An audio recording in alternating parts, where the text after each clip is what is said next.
Hello guys, how are you all? Welcome back to my channel. So, today we are gonna see, what if Gohan was trained by Satoru Gojo? Subscribe if you enjoy the video. And also check the description. So let's begin the story. The morning sun cast long shadows across the barren wasteland that had become the Z Fighters' preferred training ground. Piccolo stood with his arms crossed, his keen eyes scanning the horizon while Gohan practiced his kata nearby. The boy's movements were precise but hesitant, each strike pulled back at the last moment, as if he feared his own strength. "You're still holding back," Piccolo observed, his gruff voice cutting through the morning silence. Gohan paused mid-strike, lowering his arms with a sheepish expression. "I'm sorry, Mr. Piccolo. I don't want to cause unnecessary damage." The Namekian sighed, a sound that carried both frustration and understanding. It had been like this for weeks now, ever since Goku and Gohan had emerged from the hyperbolic time chamber. The boy had power, tremendous power that sometimes leaked through in brief flashes, but he couldn't maintain it. More accurately, he wouldn't maintain it. There was something inside Gohan that recoiled from his own strength, some internal barrier that even Piccolo's harsh training methods couldn't break through. "The Cell Games are in 9 days, Piccolo reminded him, though he kept his tone measured. 9 days until the most powerful being this planet has ever seen will try to destroy everything. Your kindness is admirable, Gohan, but..." "I know," Gohan interrupted softly, his dark eyes troubled. "I know what's at stake. I can't seem to make myself..." He trailed off, staring at his hands as if they belonged to someone else. Piccolo understood the dilemma better than most. Gohan had inherited his father's Saiyan blood and his mother's human heart. But unlike Goku, who embraced battle with innocent joy, Gohan was burdened by the weight of what his power meant. The boy was a scholar at heart, someone who would rather spend his days studying insects than breaking planets. Before Piccolo could respond, a strange sensation washed over him, a distortion in the very fabric of the air around them. His antennae twitched, picking up something that made his warrior instincts flare to life. "Do you feel that?" he asked sharply. Gohan nodded, his body tensing. "Something's wrong. The energy, it's strange. Like nothing I've felt before." The sky above Kami's lookout, visible in the distance, began to shimmer and warp. Reality itself seemed to bend, colors bleeding into one another like wet paint on canvas. Then, with a sound like tearing fabric amplified 1,000 times, a rift split the air, a jagged wound in space that pulsed with otherworldly light.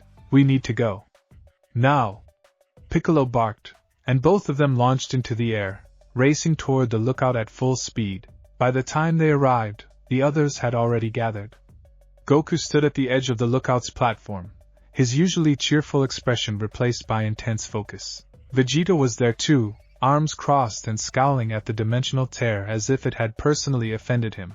Krillin, Tien, and Yamcha clustered together, their faces reflecting varying degrees of concern and confusion. Mr. Popo had emerged from the inner chambers, his perpetually serene expression now tinged with worry.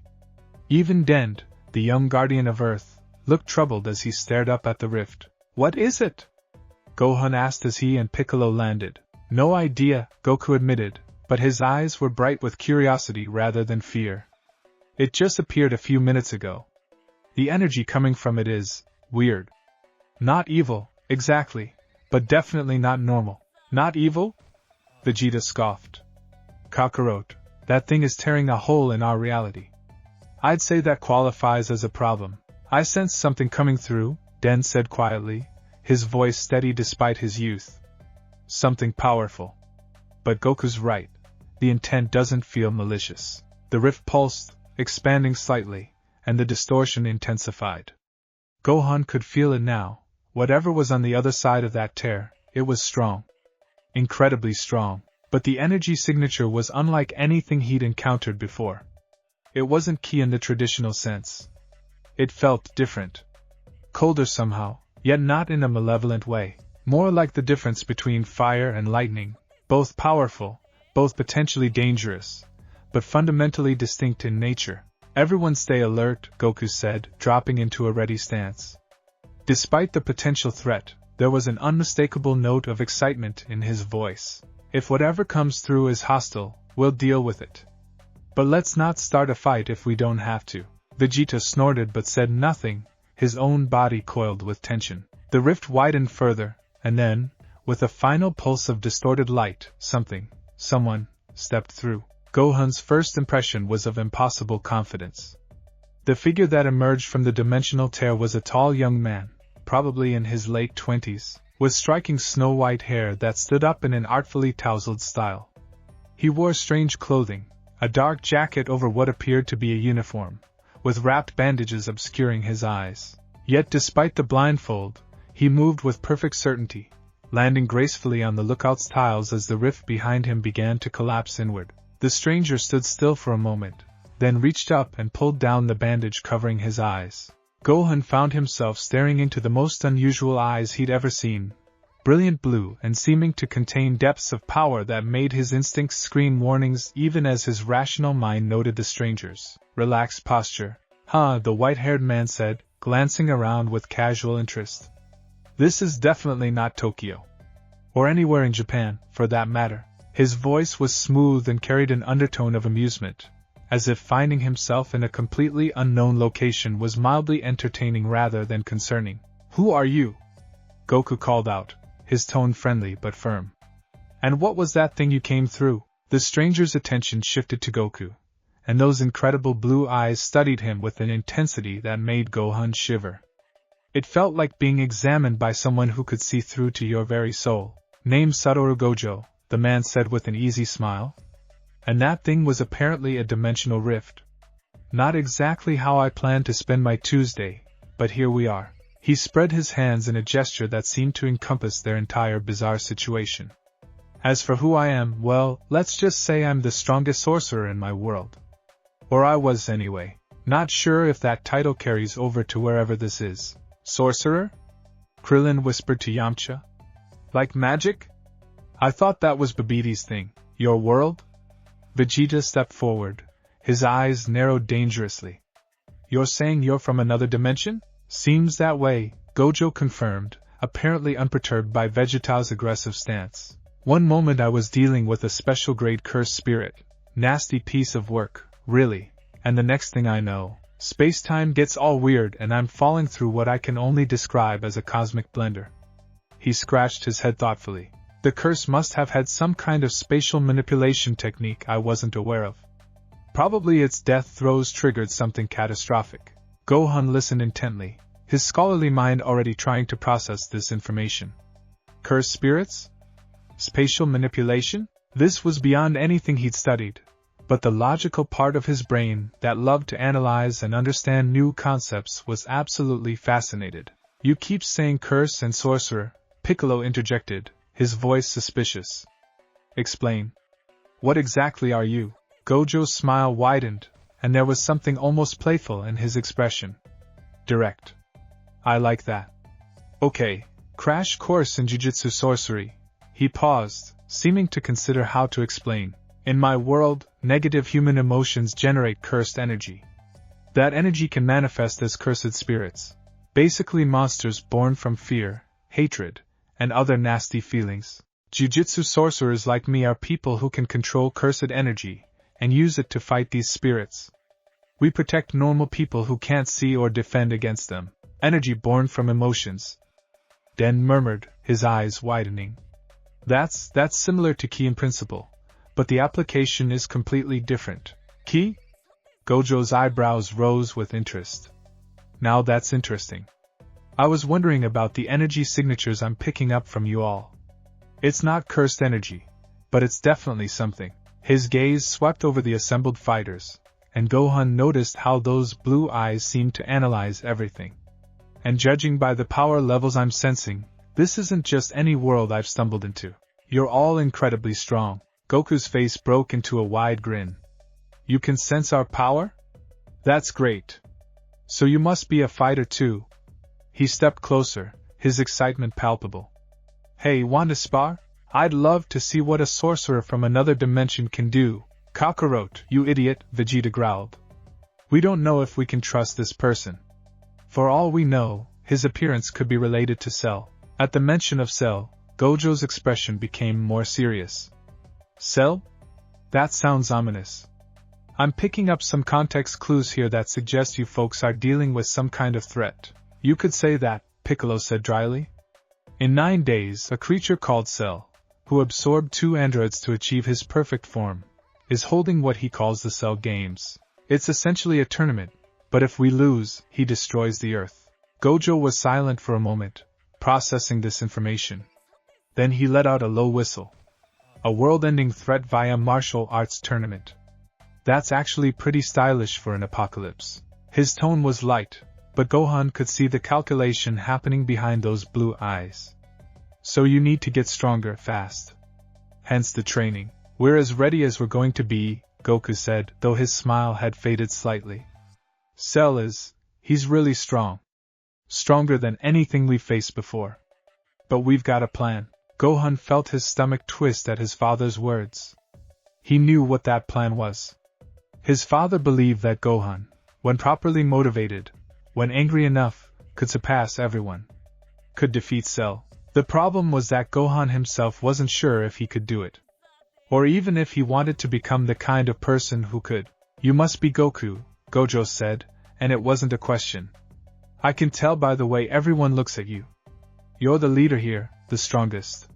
His gaze shifted to Vegeta, though Prince Grumpy over there probably disputes that. Prince? Vegeta's scowl deepened. How did you? Body language, mostly, Gojo interrupted cheerfully. Plus that whole royalty who's used to being in charge but currently isn't vibe you're giving off. Very distinctive. Before Vegeta could respond to that, Gojo's attention moved to Gohan, and the boy felt those piercing blue eyes lock onto him with sudden, intense focus. The scrutiny lasted only a few seconds, but to Gohan it felt like an eternity. He had the distinct impression that Gojo was seeing through him, past the nervous exterior, past the reluctance and doubt, down to something deeper. And you, Gojo said softly, his tone shifting to something more serious, are hiding an ocean beneath a cup. Gohan blinked. I'm what? Your power, Gojo clarified, walking closer. The other Z-fighters tensed slightly, but Goku held up a hand, signaling them to wait. It's enormous. Potentially even greater than your father's. But you're holding it back. No, you're compressing it, trying to make it smaller, safer. Like trying to fit an ocean into a cup. How can you possibly know that? Piccolo demanded. You've been here for 5 minutes. Gojo tapped the side of his head, near his eye. These are called the 6 eyes. It's an inherited technique unique to my family line. Among other things, they let me perceive cursed energy with perfect clarity. And while your ki isn't the same as cursed energy, the principles are similar enough that I can read the flow and concentration of power. He looked back at Gohan. And you, kid, are wound up tighter than a spring. All that power locked away behind walls you've built in your own mind. Gohan felt his face flush. It was unnerving, being analyzed so quickly and accurately by a complete stranger. I'm not trying to hold back, he said quietly. Not exactly. It's just complicated. I bet it is, Gojo said, but his tone wasn't mocking. If anything, there was understanding there. Power that big comes with responsibility. And fear. Fear of what you might do with it. Fear of what it might turn you into. He tilted his head slightly. Am I close? Gohan couldn't speak. He could only nod. Goku stepped forward, his expression troubled. Gohan's got more potential than anyone, he said. But he's gentle. He doesn't like fighting. I keep hoping that when it really matters, when he gets angry enough, he'll be able to access his full power and beat Cell. But you can't force it, Gojo finished. And you're running out of time to find another way. He was quiet for a moment, looking between father and son. Then that confident smile returned. Well, this is fortuitous. I'm stuck in another dimension with no immediate way home. You've got a world-ending crisis in 9 days, and you have a kid with limitless potential who needs to overcome his mental barriers. He clapped his hands together. How about a deal? What kind of deal? Vegeta asked suspiciously. Simple. You help me figure out how to get back to my world, or at least give me a place to stay while I work on it, and in the meantime, I'll train the kid. Gojo jerked his thumb at Gohan. I specialize in developing young sorcerers' potential. It's literally part of my job description back home. And from what I can see, Gohan here doesn't need more physical training or power. He needs to learn how to accept what he already has. Train Gohan? Goku's eyes lit up. Really? You think you can help him? I don't think. I know. There was no arrogance in Gojo's voice, just absolute certainty. But I should be clear, my methods are different from what you're probably used to. I don't just build fighters, I help people understand themselves and their relationship with their own power. It's at least as much psychology as it is technique. Piccolo crossed his arms, studying the white-haired stranger intently. And why should we trust you with that? We know nothing about you except that you appeared out of a dimensional rift. For all we know, this could be some elaborate trick by Cell. Valid point, Gojo conceded. Tell you what, let's test it. Goku, you wanted to spar, right? How about this? You and I have a quick match. Nothing serious, just enough for you to get a feel for what I can do. If you think I'm dangerous or untrustworthy after that, I'll leave peacefully. Deal? Goku looked like all his birthdays had come at once. Really? You mean it? Kakarot, don't be an idiot, Vegeta snapped. This is obviously. I think it's a good idea, Piccolo interrupted, surprising everyone. At Vegeta's glare, he continued, we need to know what we're dealing with, and if this Gojo can help Gohan in time for the Cell Games, we'd be fools not to at least consider it. Besides, he added, a slight smirk crossing his face, I'm curious to see what the strongest sorcerer can do. Den nodded in agreement. I'll reinforce the Lookout's barriers. If things get out of hand, at least we won't damage the platform. Excellent. Gojo stretched his arms over his head, rolling his shoulders. Fair warning though, I'm going to win. Not trying to be cocky, just stating facts. But you'll learn enough about my abilities to make an informed decision about whether you want me training your son. Goku laughed, a sound of pure joy. We'll see about that. I haven't lost a spar in a long time, and I've gotten a lot stronger recently. The two fighters moved to opposite ends of the lookout, the others clearing back to give them space. Gohan found himself standing next to Piccolo, his heart racing with a mixture of excitement and nervousness. What do you think? He whispered to his mentor. Piccolo's expression was unreadable. I think we're about to learn something very interesting about dimensional theory and combat techniques. Watch carefully, Gohan. Whatever happens, it'll be educational. Goku settled into his fighting stance, his body relaxed but ready. Despite the casual nature of the spar, he could feel his Saiyan blood singing with excitement. There was something about Gojo, the way he moved, the confidence he radiated, the sheer presence he commanded, that set off all of Goku's battle-honed instincts. This wasn't just some random person, this was a real fighter. So, Goku said conversationally, any rules? Techniques off limits? Gojo had his hands in his pockets, standing in what looked like a completely casual pose. No killing, obviously. Other than that, use whatever you want. I'll do the same. Don't worry about hurting me, I'm pretty durable. Got it. Goku grinned and powered up, his aura flaring around him in a golden corona. He stopped at base form though, no need to go Super Saiyan for a friendly spar. Ready when you are. Already ready, Gojo said with a smile. Come at me whenever you like. Goku didn't hesitate. He vanished, moving at speeds that would be invisible to normal human eyes, closing the distance between them in a fraction of a second. His fist shot forward in a straight punch aimed at Gojo's face. Not full power, but fast and strong enough to test the other man's defenses. His fist stopped. Not like Gojo had blocked it. Not like he dodged it. It just stopped. A hair's breadth from Gojo's face, Goku's punch met an invisible barrier. The air itself seemed to have become solid, creating an impassable wall between his fist and his target. What the? Goku pulled back and tried again, this time with a quick jab combination. Each strike met the same result, stopping just short of making contact. It was like trying to punch through water that had suddenly become diamond hard. That's infinity, Gojo explained calmly, not even moving from his spot. It's my inherited technique. Essentially, I bring the concept of infinite distance into reality. The closer you get to me, the slower you move, approaching me infinitely but never actually reaching me. Think of it like an asymptote in mathematics. You can get infinitely close to the line, but you'll never touch it.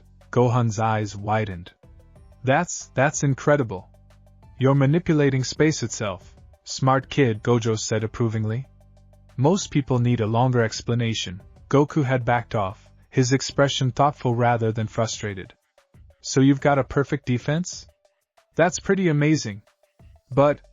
His grin widened.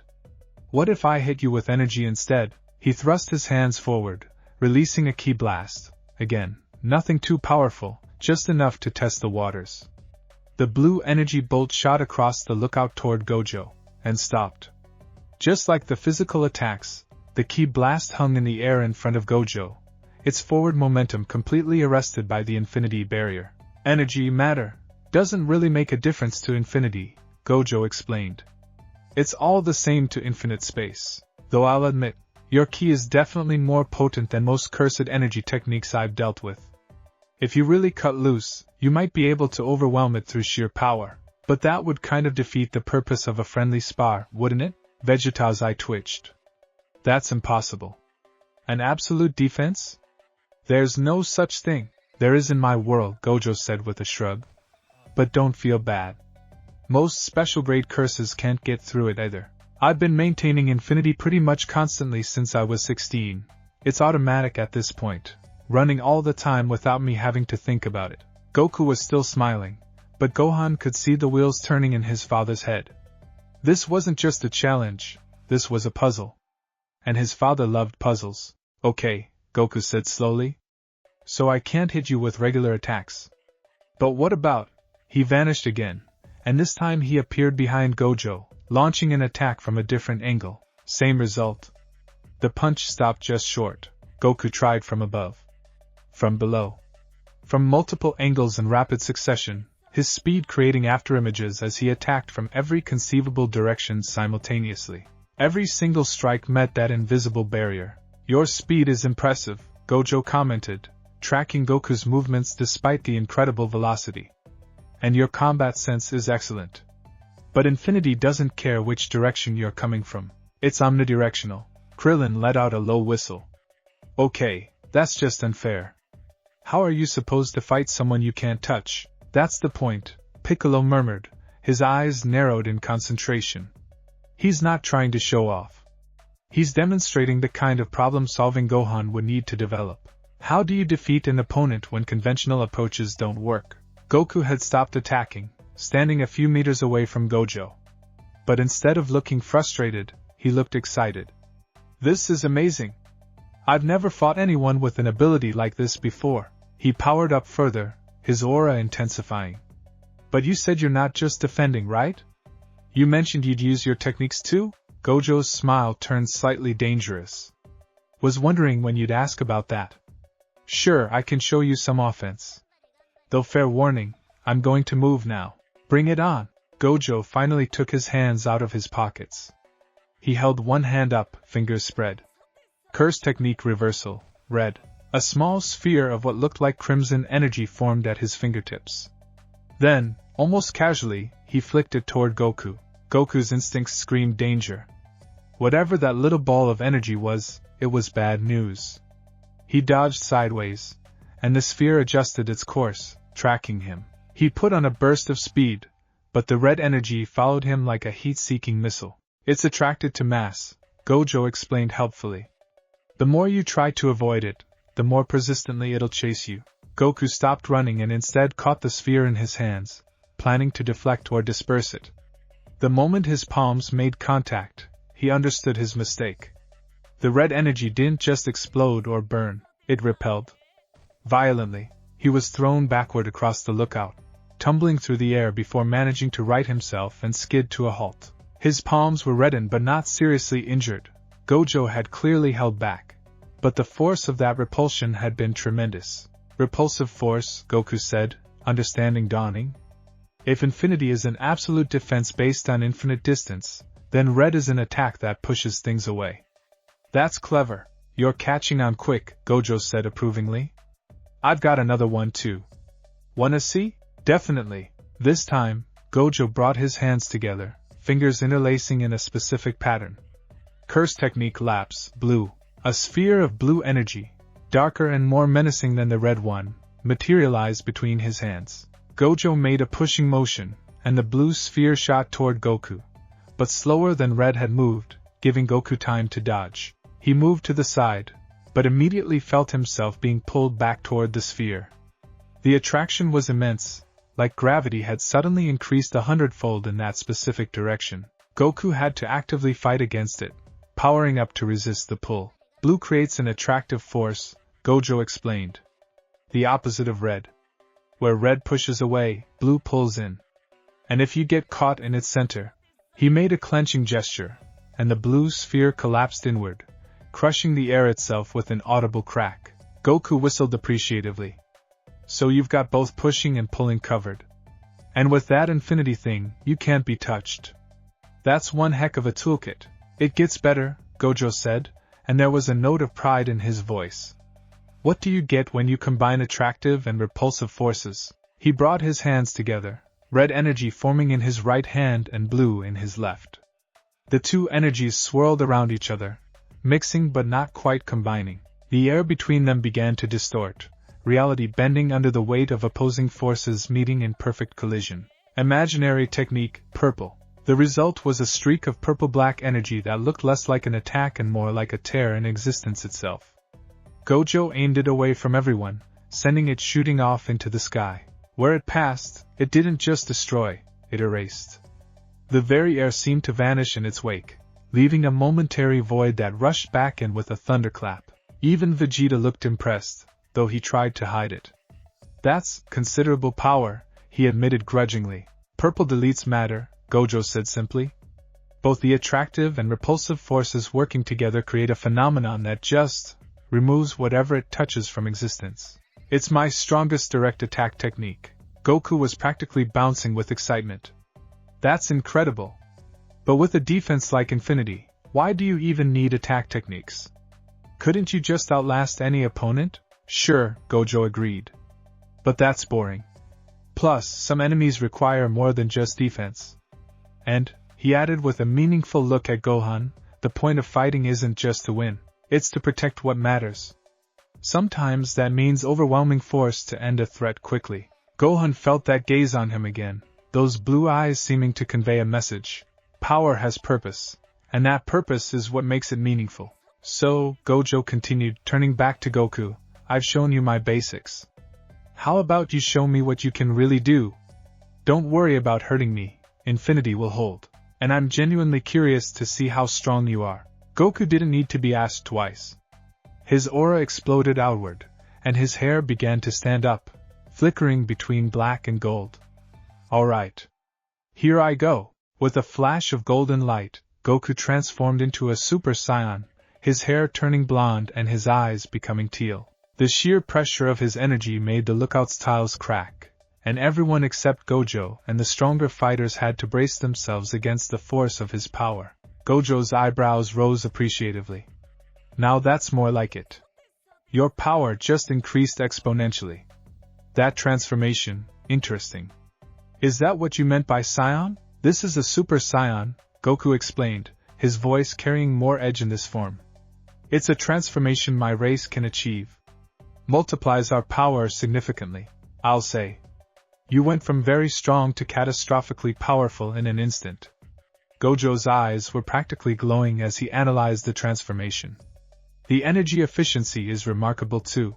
You're not wasting any of that power. It's all contained and controlled. Impressive. Goku launched himself forward, and this time his speed was on another level entirely. He moved faster than sound, faster than most eyes could track, his strikes coming from dozens of angles simultaneously. Each punch, each kick, carried enough force to shatter mountains, and every single one stopped just short of Gojo's body. But Goku wasn't done. He pulled back and cupped his hands at his side. Ka-me-ha-me. Blue energy gathered between his palms, swirling and compressing, building to an incredible level of power. Even held back, this was going to be a serious attack. Ha! The Kamehameha wave exploded forth, a torrent of blue ki energy that lit up the entire lookout.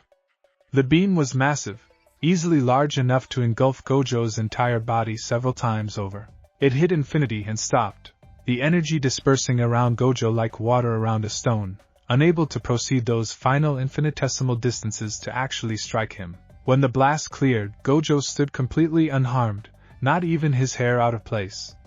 "That was a lot of energy," he said, sounding genuinely impressed. "If that had connected, I think it might have actually challenged my reinforcement. But infinity is pretty absolute." Goku powered down, dropping back to his base form with a laugh. "Man, that's frustrating. It's like trying to punch air. But also really cool.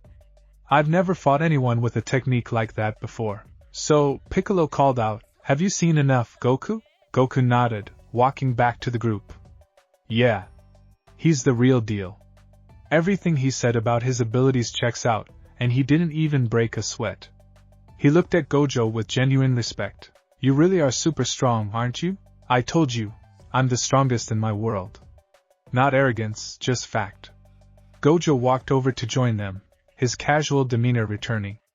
"But your world has different rules and different power levels. I'm honestly not sure how I'd stack up against this cell you mentioned. My techniques are specialized for fighting cursed spirits, not," he gestured at Goku, "super-powered alien warriors who can transform and shoot energy beams. But you could help Gohan?" Goku asked hopefully. Gojo's expression grew serious, and he turned to look at the boy in question. "I think so. But Gohan would need to trust me. Training the way I do isn't about pushing through pain or forcing transformations. It's about understanding yourself. Confronting the parts of yourself you'd rather ignore. It can be harder than any physical training." Gohan felt everyone's eyes on him. His father looked hopeful. Piccolo looked contemplative. Even Vegeta seemed curious, though he'd never admit it. The choice was his. "What would you teach me?" Gohan asked quietly. "I mean, I can't use cursed energy. We have ki instead." "The energy source doesn't matter as much as you think," Gojo replied. "What I'd teach you is how to use what you have without fear. How to accept your power as part of yourself instead of treating it like a foreign thing you need to suppress. How to make conscious choices about your strength instead of relying on anger or instinct to access it." He crouched down to Gohan's eye level. "Your dad thinks you need rage to become strong. I think you need clarity. Which approach do you think sounds better?" Gohan thought about it. About all the times he'd powered up through anger. When Raditz hurt his father. When Frieza's men threatened him. When Cell killed those innocent people. Each time, he'd felt like he was losing control, like something else was taking over. It was terrifying. But clarity? Understanding? That sounded different. Harder in some ways, but also more like something he could actually achieve. "I want to try," Gohan said finally. "Your way." "I want to learn." Gojo's smile was warm and genuine. "Good answer, kid. We'll start tomorrow. Today, I should probably learn more about this world, and what you're all up against." "Then you'll help us?" Goku asked, his face lighting up. "I'm stuck here anyway until I figure out dimensional travel," Gojo pointed out. "Might as well make myself useful. Besides," he added, looking at the assembled warriors with an appraising eye, "I've got a good feeling about you people. You remind me of my students back home, chaotic, incredibly powerful, and doing your best to protect the world despite the odds. Plus," he continued with a grin, "I've got 9 days to help this kid unlock his potential before a world-ending tournament. That's the kind of deadline that really motivates me. I work best under pressure." Vegeta scoffed. Arrogant as ever. "I hope you can back up that confidence, sorcerer." "Oh, I can," Gojo assured him. "But I'll let the results speak for themselves. By the time the Cell games start, Gohan here is going to be a completely different fighter. Not necessarily stronger, though that'll be a nice side effect, but complete. Whole. Someone who's made peace with his own power." He placed a hand on Gohan's shoulder, and despite the casual nature of the gesture, there was weight to it. "A promise. What do you say, Gohan? Ready to learn what it really means to be limitless?" Gohan looked up at this strange visitor from another world, this confident, powerful sorcerer who seemed to understand things about him that even his own family didn't fully grasp. He felt a flutter of hope in his chest, fragile but real. "Yes," he said. "I'm ready." And with those words, everything changed. The sun had barely crested the horizon when Gohan found himself standing in a remote valley, miles away from any civilization. The landscape was harsh and beautiful, Jagged rock formations jutted up from the earth like broken teeth, and sparse vegetation clung to life in the cracks between stones. It was the kind of place where you could scream at the top of your lungs and no one would hear you. Gojo stood a few meters away, his white hair almost glowing in the early morning light. He traded his jacket for something simpler, a dark training outfit that Bulma had hastily put together the night before, but he'd kept those distinctive bandages wrapped around his eyes. Gohan had learned that Gojo could see perfectly well through them, something to do with how his 6 eyes processed information. So, Gojo said, his tone conversational despite the early hour, tell me about your training so far. What methods have your teachers used? Gohan shifted uncomfortably, already feeling inadequate. Well, Mr. Piccolo trained me when I was 4. He left me alone in the wilderness for 6 months to survive on my own. Then we fought Saiyans, and I had to learn to control my power under pressure. Gojo's expression was unreadable behind the bandages. He left a 4-year-old alone in the wilderness. For 6 months. It made me stronger, Gohan said quickly, defensive of his mentor. I learned to fend for myself, to tap into my power when I needed it. I'm sure you did, Gojo said, his tone carefully neutral. And your father? Dad trained me in the hyperbolic time chamber. A year of training in a day. We worked on transforming into Super Saiyans, maintaining the form, getting stronger and faster. Gohan's voice grew quieter. He pushed me really hard. He believes I have more power than anyone, even him. He thinks if I get angry enough during the Cell games, I'll be able to defeat Cell. Ah, Gojo said softly. So both of your primary teachers use survival pressure and emotional extremes as training methods. Sink or swim, fight or die, get angry or fail. When he put it like that, it sounded harsh. Gohan wanted to argue, but he couldn't find the words. I'm not criticizing them, Gojo continued, seeming to sense Gohan's discomfort. Those methods work. You're incredibly powerful for your age, and you've survived situations that would have destroyed most people. But, he held up a finger, those methods have also taught you something dangerous. That your power is something you access through desperation and rage. That it's not really yours unless you're in crisis mode. Gohan stared at him. No one had ever articulated it quite like that before, but the moment Gojo said it, something clicked. That was exactly how he felt. His power was this foreign thing that only came out when he was backed into a corner, when he was terrified or furious. It didn't feel like it belonged to him. The problem, Gojo said, walking closer, is that you're not a 4-year-old fighting for survival anymore. You're 11 years old, still young, but old enough to have a sense of who you are. And who you are, Gohan, is fundamentally not a warrior. You're a scholar, a thinker, someone who wants to understand things rather than destroy them. But I need to be a warrior, Gohan protested weakly. The Earth needs you to be effective, Gojo interrupted. That's not the same as being a warrior. You don't have to love fighting to be good at it. You don't have to be a killer to protect people. You just need to understand and accept your power as part of yourself, not as this separate thing that hijacks you when emotions run high. He gestured for Gohan to sit, and they both settled onto a flat rock. The valley was completely silent except for the whisper of wind through the stones. Let me tell you about my world, Gojo said. I told you about cursed spirits, manifestations of negative emotions.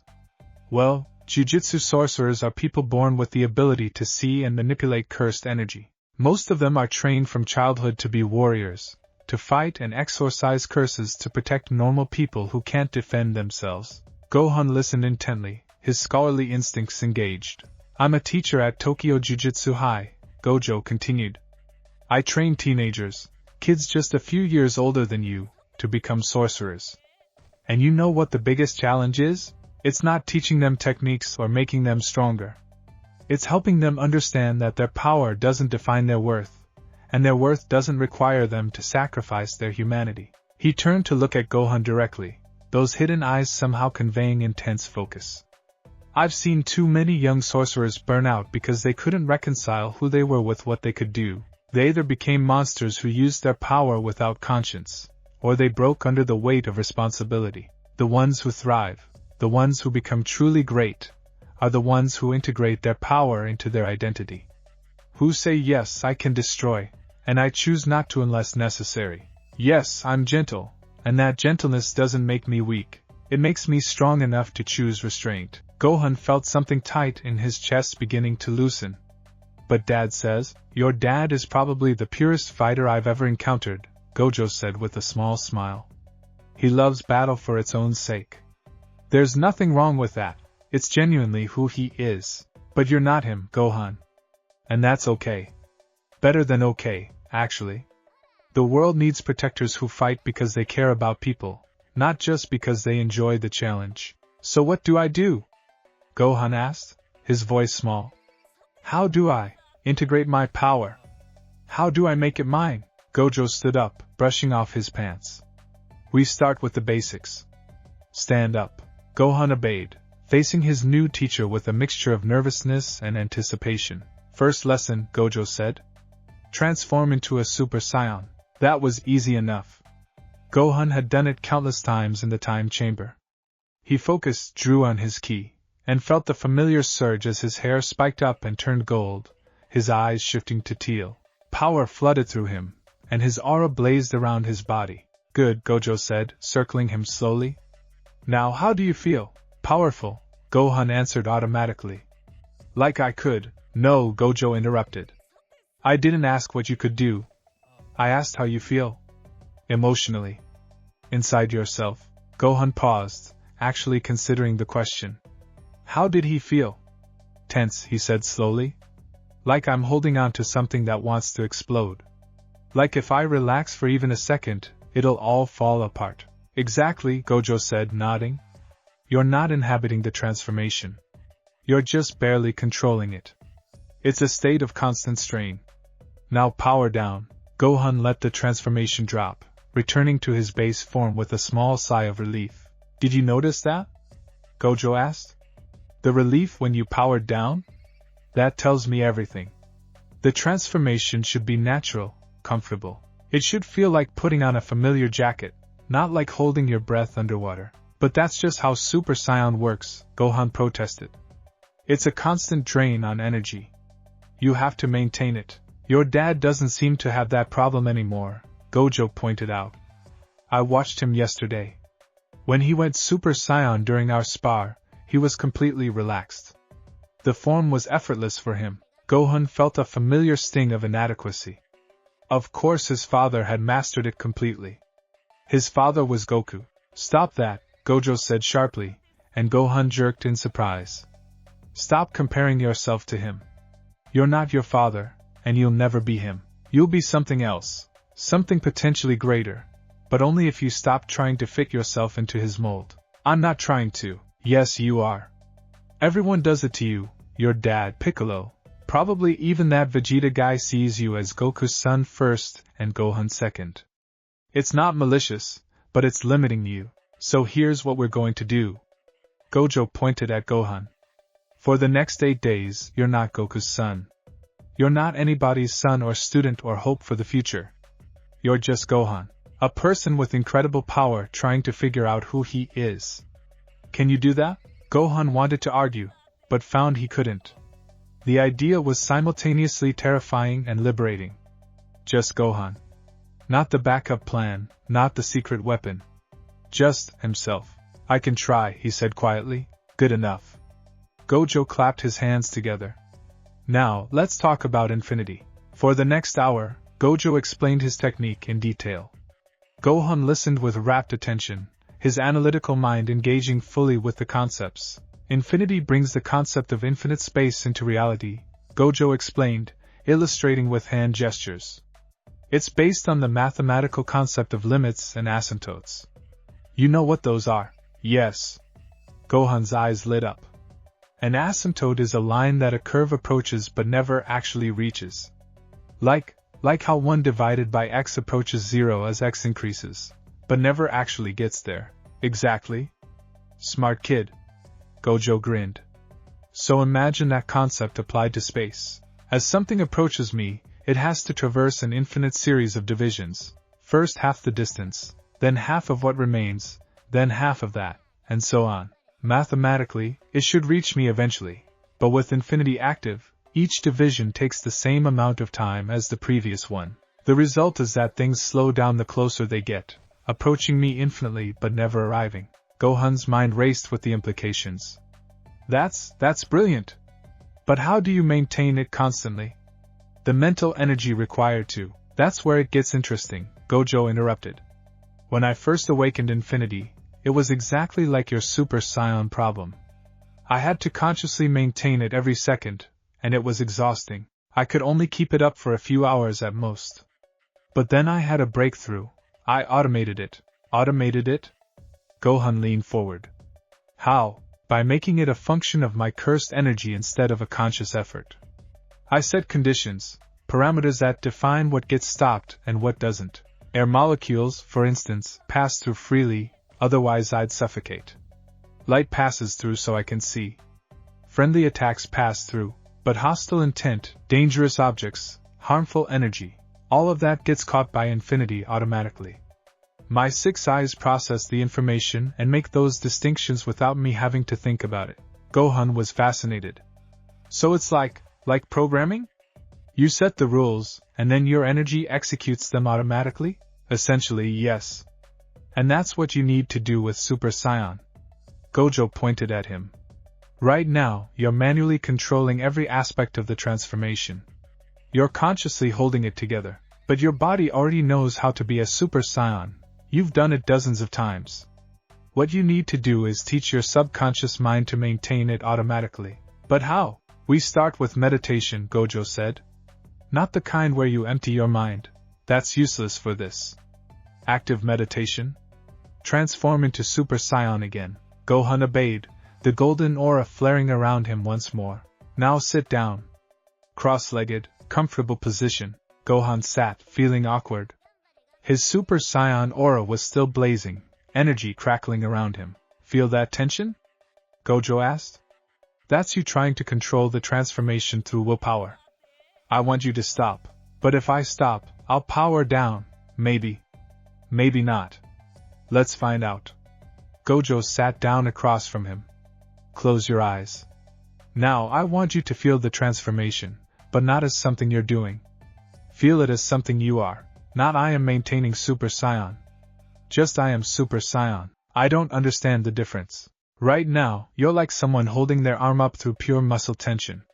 You're straining to keep it in position. What I want you to do is find the natural position where your arm stays up without effort, where bone structure and balance do the work instead of muscle. Does that make sense? Gohan thought about it. I think so.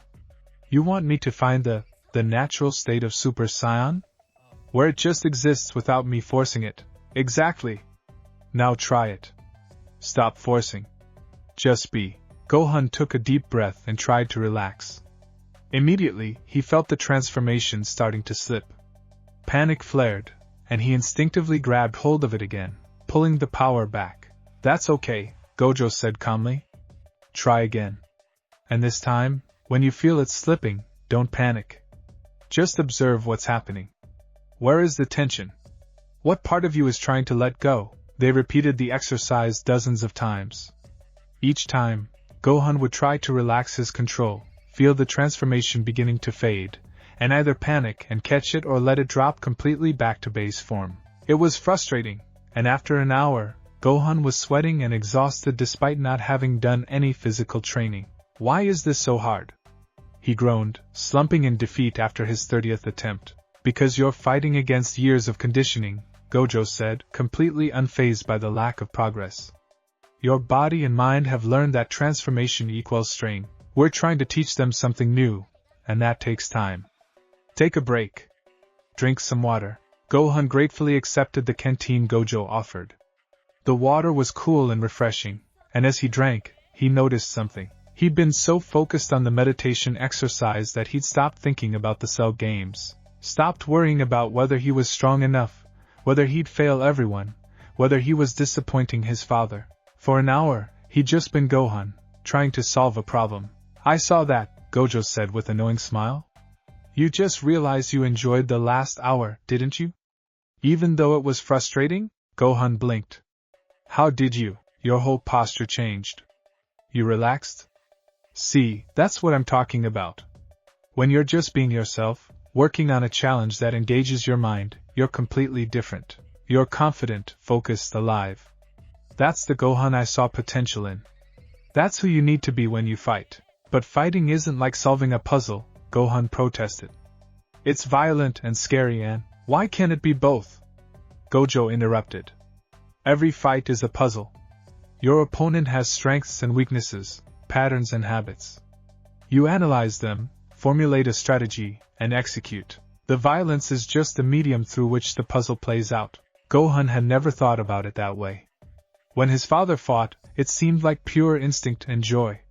When Piccolo fought, it was grim determination and tactical precision. But the idea of fighting as intellectual exercise. You're thinking too much again, Gojo said with a laugh. Come on, let's try something different. They spent the next few hours on what Gojo called flow state training. Instead of trying to maintain Super Saiyan through meditation, Gojo had Gohan transform and then engage in complex mathematical problems. Solve this equation while staying transformed, Gojo instructed, writing numbers in the dirt. The goal is to get your conscious mind engaged with something else while your subconscious handles the transformation. It was harder than it sounded. At first, Gohan couldn't focus on the math at all. The strain of maintaining Super Saiyan took all his attention. But gradually, as they repeated the exercise with simpler problems first, and then increasingly complex ones, something started to shift. Gohan found himself lost in a particularly challenging calculus problem. One that required multiple steps and careful attention, and didn't realize until he reached the solution that he'd stopped actively thinking about maintaining his Super Saiyan form. He'd been transformed for nearly 10 minutes while his mind worked on something completely different. The moment he realized it, of course, his concentration broke and the transformation faded. Did you feel that? Gojo asked excitedly. You just went 10 minutes without consciously controlling it. That's progress. But it dropped as soon as I noticed, Gohan said, disappointed. Which means you're on the right track. The noticing, that's the last thing to fix. Right now, you're like someone learning to ride a bike. You can do it as long as you don't think about it. But the moment you become self-aware, you wobble and fall. But eventually, you'll be able to ride while fully aware of what you're doing. The action becomes integrated. They continued the exercise through the afternoon, with Gohan's periods of stable transformation gradually extending. 15 minutes. 20. Once, he made it nearly half an hour before something distracted him, and the form dropped. By the time the sun was setting, Gohan was exhausted, not physically, but mentally.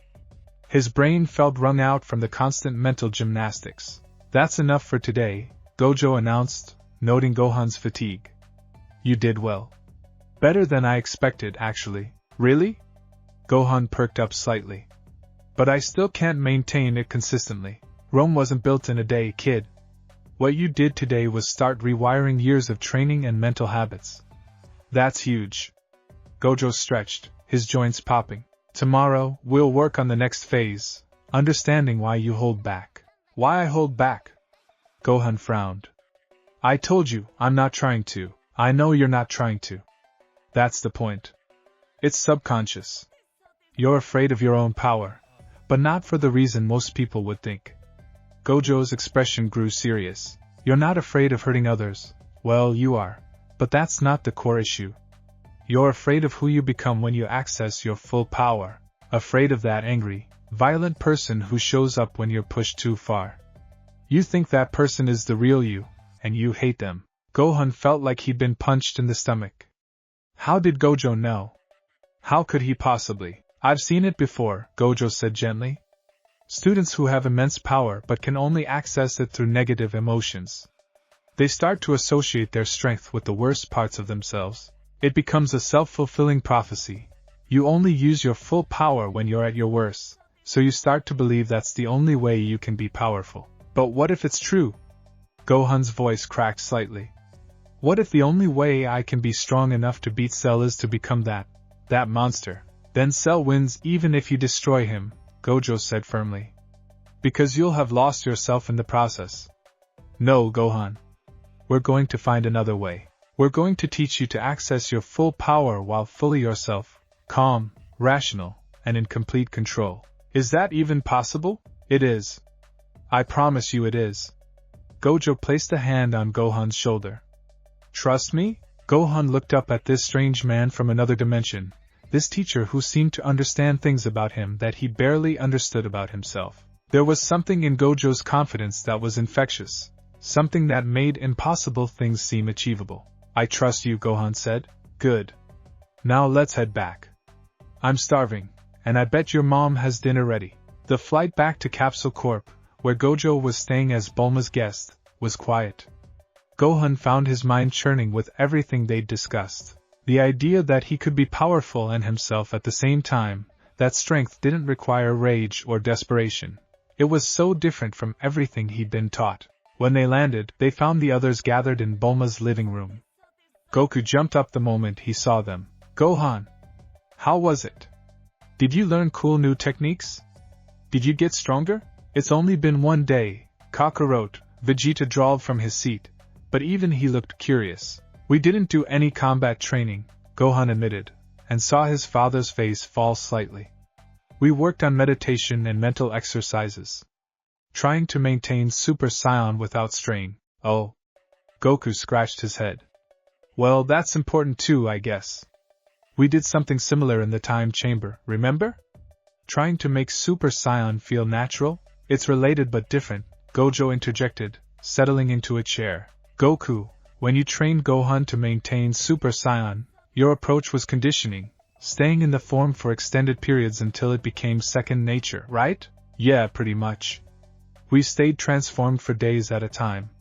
Eventually it stopped being tiring. That works because you're you, your natural state is as a fighter, so your body and mind accepted the transformation through sheer familiarity and necessity. But Gohan's different. His mental resistance to the form isn't just physical conditioning, it's psychological. We need to address why he resists his own power, not just force his body to adapt to it. Piccolo, who had been silent until now, nodded slowly. That makes sense. I've noticed that Gohan can access tremendous power when pushed, but he can never maintain it once the immediate threat passes. It's like his mind won't let him keep it. Exactly, Gojo confirmed. So we're taking a different approach. Teaching him that his power is his to control, not something that controls him. How long will this take? Vegeta asked bluntly. We have 8 days until the Cell Games. If the boy isn't ready, he'll be ready, Gojo said with absolute confidence. He won't be a different person, he'll still be Gohan. But he'll be a complete Gohan, not a fragmented one. And that will make all the difference. Chi-Chi, who had been listening from the doorway, stepped into the room. Gohan, are you alright? You look exhausted. I'm okay, Mom, Gohan assured her. Just a lot of thinking today. Thinking? Chi-Chi frowned at Gojo. I thought you were training him to fight, not giving him homework. The mind is the most important muscle, Gojo said with a disarming smile. A strong body is useless if the mind isn't prepared to use it properly. Don't worry, Mrs. Sun. Your son is in good hands. I've trained dozens of students, and I've never lost one yet. Chi-Chi didn't look entirely convinced, but she nodded. Fine. But Gohan, you need to eat and rest properly. You're still growing. I will, Mom. As they sat down for dinner, Bulma had prepared a feast, knowing Saiyan's appetites. Gojo regaled them with stories from his world. He told them about his students, the determined Yuji, the powerful but conflicted Megumi, the fierce Maki, the cursed speech user Inumaki. He spoke about them with obvious affection and pride, and Gohan found himself relaxing as he listened. You really care about them, Gohan observed. Of course, Gojo said, as if it were obvious. They're my students. My responsibility. The whole point of being strong is to protect and nurture those who come after you. Otherwise, what's the point of strength? Goku was nodding enthusiastically. That's exactly right. Strength is for protecting people, though we differ on methodology, Gojo added with a grin. You seem to enjoy fighting for its own sake, which is fine. I fight because it's necessary and I'm good at it. Different motivations, same general outcome. Don't you enjoy it at all? Goku asked, genuinely curious. Sometimes, Gojo admitted. When I'm up against someone who can actually challenge me, yeah, there's a thrill to it. But it's not my primary drive. I'd be just as happy teaching full-time if cursed spirits didn't exist. Vegeta snorted. A warrior who doesn't love battle. How typical of you soft-hearted fools. And yet I'm still the strongest in my world, Gojo said mildly. Funny how that works. The evening continued with good food and surprisingly comfortable conversation. Gohan noticed how Gojo seemed to fit in with the group despite being from a completely different reality. He had a way of reading people, of knowing when to joke and when to be serious, when to push and when to back off. When dinner ended and people began to disperse, Gojo pulled Gohan aside. Tomorrow's going to be harder, he warned. Today was about starting to change your relationship with your transformation. Tomorrow, we're going to dig into the deeper stuff, the fears, the doubts, the reasons why you hold yourself back. It might get uncomfortable, I understand, Gohan said, though his stomach twisted with anxiety. Hey. Gojo's voice was gentle. You're doing great. I mean it. Most people can't face their own limitations this honestly. The fact that you're willing to try says everything about your character. He ruffled Gohan's hair affectionately. Get some rest. Tomorrow, we start breaking down the real barriers. The next morning found them back in the remote valley. But this time Gojo had brought something with him. A small bag that clinked as he set it down. Before we begin, Gojo said, I want you to transform into Super Saiyan and maintain it while we talk. Use what you learned yesterday. Find that flow state where your conscious mind can be engaged with conversation, while your subconscious handles the transformation. Gohan nodded and transformed, the familiar golden aura springing to life around him. He could feel the strain immediately, but he tried to apply yesterday's lessons, letting part of his mind handle the transformation automatically while focusing on Gojo. Good, Gojo said, settling down on a rock. Now tell me about the first time you went Super Saiyan. Gohan blinked, surprised by the question. I was in the time chamber with Dad. He was pushing me really hard, trying to make me angry enough to transform. He kept attacking me, saying terrible things to make me mad. Eventually I just snapped. The anger overwhelmed everything else, and I transformed. How did you feel? During the transformation, I mean, powerful, Gohan said immediately. But also scared. It felt like I was losing control. Like the anger was this living thing that took over my body, and I was just along for the ride. And after you calmed down, I felt guilty, Gohan admitted quietly. I'd said things to Dad, done things. I was so angry at him. Even though I knew he was just trying to help me transform, in that moment I actually wanted to hurt him. It was terrifying, Gojo nodded slowly. And every time since then, when you've needed to access your full power, it's been through anger or fear. When Raditz hurt your father.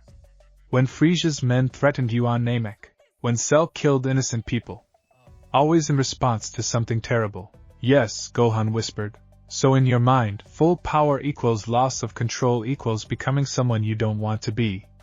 That's the association your brain has made. Power is dangerous. Power turns you into a monster. Better to hold back, to stay safe and gentle, than to risk becoming that person again. Gojo leaned forward. Am I close? Gohan felt tears pricking at his eyes. Yes, he said, his voice cracking. I don't want to be that person. The one who enjoys hurting others. Who wants to destroy things. That's not me. You're right, Gojo said firmly. That's not you. But here's what you need to understand, Gohan. That anger, that rage, that's not your power. It's just a key you've been using to unlock your power. And it's a terrible key because it comes with so much baggage. He reached into his bag and pulled out several different objects. A key, a coin, a small card. Think of your power like a door. Right now, you only know one way to open it, with this. He held up the key. But what if I told you there are other ways? This coin could open it. This card could open it. Hell, if you knew the right technique, you could open it with your mind alone. The door doesn't care what opens it. The door is just a door. Gohan stared at the objects, the metaphor clicking in his mind. So the anger? That's just one way to access my power? Not the only way. Exactly. And not even a good way, because it's unreliable and damaging. What we're going to do is find other keys. Better keys. Keys that let you open that door while staying completely yourself. But how? Gohan's Super Saiyan aura flickered as his concentration wavered, but he caught it. stabilizing the transformation. How do I access that kind of power without the anger? We start by changing your understanding of what power means, Gojo said. He stood up and gestured for Gohan to stand as well. Right now, you associate power with destruction and violence. But power is just capability, it's neutral. What matters is how you use it and why. He walked a few steps away and pointed at a large boulder. That rock. If I asked you to destroy it right now, could you? Easily, Gohan said. Even in base form I could. Do it then. Destroy it. Gohan hesitated. Why are you hesitating? Gojo asked. You just said it would be easy. Because there's no reason to. It's just a rock. Destroying it would be pointless. Exactly. Gojo snapped his fingers. That hesitation, that's not weakness. That's wisdom. You're choosing not to use your power unnecessarily. That's strength, Gohan. Real strength. The ability to destroy combined with the wisdom to choose not to. He walked back over. Now, imagine that rock is Cell. Imagine he's threatening your family, your friends, your entire world. Could you destroy him? Yes, Gohan said without hesitation. See the difference? In the second scenario, your power has purpose. It's not about anger or rage, it's about protection. About doing what needs to be done because the alternative is unacceptable. Gojo's voice was intense now. That's the key I want to give you. Not rage. Not fear. Purpose. Clarity. The absolute certainty that what you're doing is necessary and right. Gohan felt something shifting inside him. A door he didn't even know existed was beginning to crack open. But what if I'm not strong enough? The old fear resurfaced. What if, even with purpose and clarity, I can't beat Cell? Then we'll address that when we come to it, Gojo said pragmatically. But I don't think that'll be the problem. From what I can sense, you have power to spare. The question isn't whether you're strong enough. The question is whether you're complete enough. Whether you can bring your full self to the fight, not just the angry, scared part. He placed a hand on Gohan's shoulder. Today, we're going to do something that might seem strange. I'm going to show you a technique from my world called domain expansion. You can't do it, it's specific to cursed energy. But the concept is what's important. Domain expansion? Gohan repeated, his scholarly interest peaked despite the emotional intensity of their conversation. It's a technique where you create a space, a domain, where you have absolute control. Inside your domain, your techniques are guaranteed to hit, reality bends to your will, and you're essentially invincible. It's the ultimate expression of a sorcerer's power and identity. That sounds incredible, Gohan said. But you said I can't do it? Not the literal technique, no. But the principle. Creating a space where you're in complete control. That's something you can learn mentally. Think of it as a state of mind rather than a physical technique. Gojo stepped back. Watch. He brought his hands together in a specific gesture, fingers interlacing in a complex pattern. Domain expansion, unlimited void. The world changed. Gohan gasped as reality seemed to invert around them. They were no longer in the valley, or rather they were, but it was different. Everything was white, infinite, endless. Information flooded Gohan's senses. Too much information, every possible thing he could know about everything all at once. It was overwhelming, paralyzing, beautiful, and terrifying. Then, just as quickly as it appeared, the domain collapsed. They were back in the valley, and Gohan was on his knees, gasping. Sorry, Gojo said, helping him up. I kept you in it for less than a second. Any longer and your brain would have shut down from information overload. Unlimited void is intense. That was... Gohan couldn't find words. What was that? Inside my domain, my curse technique, infinity, is forced directly into your mind. You experience everything and nothing simultaneously. For most people, it's instant defeat because they literally can't think or act. Gojo's expression was serious. But what I want you to understand is the feeling. Inside that space, I am absolutely in control, not because I'm stronger or faster, but because reality itself operates by my rules. Gohan nodded slowly, his mind racing to process what he'd experienced. That's what I want you to create mentally, Gojo continued. Not a literal domain, but a mental state. I'm calling it clear world, where you have that same absolute certainty and control, where your power is fully integrated into who you are, operating smoothly and naturally, with no doubt or hesitation. But how do I get there? Gohan asked. How do I build that mental state?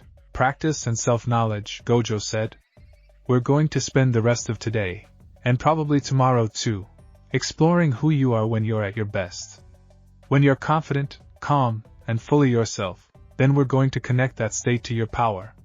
We're going to prove to your subconscious mind that you can be gentle Gohan and powerful Gohan at the same time, that they're not separate people, they're the same person. They spent hours on various exercises. Gojo had Gohan transform and then engage in activities that made him feel most like himself, solving complex mathematics problems, identifying plant species they found in the valley, even having Gohan explain scientific concepts he'd learned while maintaining Super Saiyan. The goal, Gojo explained, was to create positive associations with the transformed state, to prove to Gohan's mind that Super Saiyan wasn't just for fighting and rage, it could be for thinking, learning, being himself. As the day progressed, something remarkable happened. Gohan found himself maintaining the transformation for longer and longer periods without conscious effort. An hour passed while he enthusiastically explained orbital mechanics to Gojo, using rocks to demonstrate planetary motion. He didn't even realize he was still transformed until Gojo pointed it out. You've been Super Saiyan for the last 90 minutes, Gojo said with a proud smile. And you just taught me about astrophysics while doing it. Tell me, did that feel like being a monster? Gohan looked down at his hands, seeing the golden aura still surrounding them, and laughed. It was a sound of genuine joy and surprise.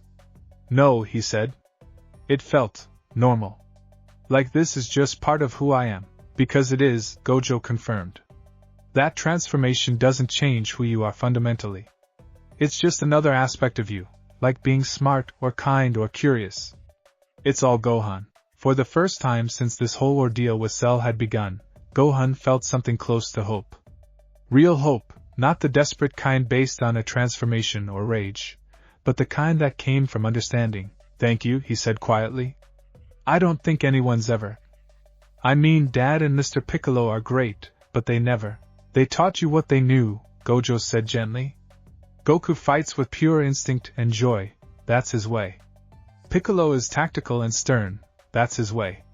But you're either of those things, and that's okay. You're you. And you is going to be enough to protect this world. As the sun began to set on their second day of training, Gohan maintained his Super Saiyan transformation effortlessly while they walked back toward Capsule Corp. He was talking about a book he'd read, gesticulating enthusiastically, completely unself-conscious about the fact that he was transformed. Tomorrow, Gojo said as they prepared to land, we're going to work on integrating what you've learned into actual combat scenarios. You'll spar with your dad and the others, but in this new mindset. Not fighting because you're angry or scared, but because you're solving the puzzle of how to win. Think you're ready for that? Gohan looked at his hands again, at the golden aura that now felt as natural as breathing. Then he looked at Gojo, this strange teacher from another world who had somehow understood what he needed better than anyone. Yes, he said with new confidence. I'm ready. And for the first time since the Cell Games had been announced, Gohan actually believed it. The morning air was crisp and cool as Gohan stood in Capsule Corp's expansive training grounds, his golden Super Saiyan aura flickering around him like a gentle flame. 2 days of Gojo's unconventional training had changed something fundamental. The transformation no longer felt like a burden he carried, but simply a state of being. He'd woken up this morning, transformed out of habit while brushing his teeth, and only realized it when his mother had given him a startled look at breakfast. Gojo stood across from him, arms crossed, a satisfied smile on his face. The white-haired sorcerer had his blindfold off today, those striking blue six eyes studying Gohan with an intensity that made the boy feel simultaneously exposed and understood. Good, Gojo observed.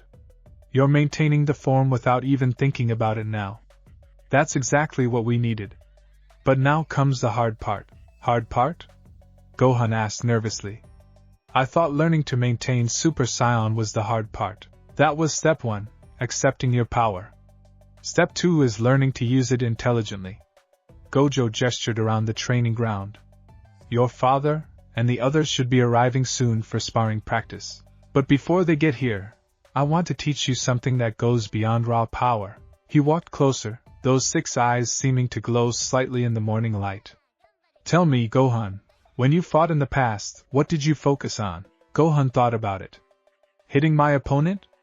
Dodging their attacks? Not dying? Survival mode, Gojo said with a slight frown. That's what happens when you only access your power through desperation. You're reactive instead of proactive. You respond to threats instead of controlling the flow of combat. He tapped the side of his head near his eye. These 6 eyes give me the ability to perceive cursed energy with perfect clarity. I can see the flow of power, predict movements, analyze techniques, all in real time, automatically. That sounds incredible, Gohan said wistfully. I wish I could. You can, Gojo interrupted. Not the 6 eyes specifically. That's unique to my genetics. But the principle behind them. You can learn to see combat the way I do. Not just with your eyes, but with your mind. Gohan leaned forward, his scholarly instincts fully engaged. How? Gojo smiled, clearly pleased by his student's enthusiasm.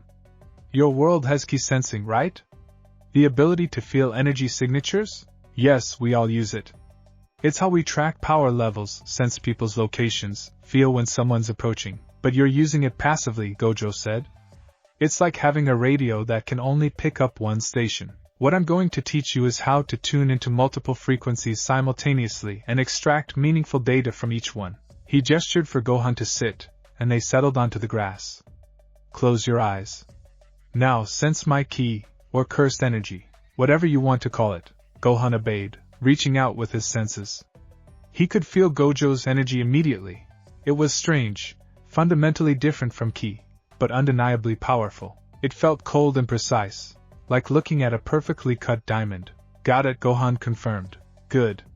Now, while you're sensing my energy, I want you to also listen to my breathing. Don't stop sensing, do both at once. It was harder than it sounded.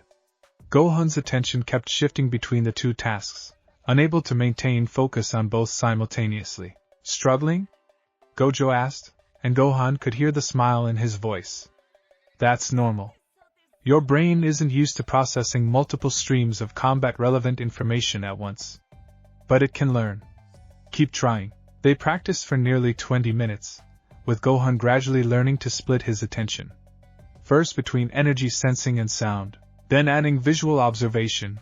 Gojo would move, and Gohan had to track the movement, while maintaining his other awareness. Now the real lesson, Gojo said. I'm going to attack you, slowly, no real power behind it. I want you to track multiple things, my energy, my body language, my breathing, and my intent. All at once. Intent? Gohan opened his eyes. How do I sense that? Intent bleeds into energy, Gojo explained. When someone prepares to attack, their energy shifts subtly, gathering, focusing, sharpening. It happens a split second before the physical movement. If you can read that shift, you can predict attacks before they happen. Gojo stood, settling into a casual stance. Ready? I'm going to throw a slow punch. Try to sense it before it happens. Gohan closed his eyes again, expanding his awareness. He could feel Gojo's energy, calm and steady. Then there. A slight shift, a focusing of power in Gojo's right arm. Gohan's eyes snapped open just as Gojo's fist began moving forward in slow motion. You felt it, Gojo said excitedly. That shift, that's intent. Your body knew I was about to punch before I actually moved. Now we're going to train that sense until it's automatic. For the next hour, they repeated the exercise. Gojo would attack from various angles at varying speeds, and Gohan worked on reading the intent behind each movement. At first, he could only catch it occasionally, brief flashes of prescient awareness. But gradually, his success rate improved. The breakthrough came when Gohan stopped trying to sense each element separately, and instead let them all blend together into a unified field of awareness. Energy, movement, sound, intent. They all became threads in a single tapestry of information that his mind could process instantaneously. That's it! Gojo exclaimed when Gohan dodged a series of strikes without even seeming to look at them. You're in the zone now. This is what the 6 eyes feel like. Not 6 separate streams of information, but one complete picture of everything happening around you.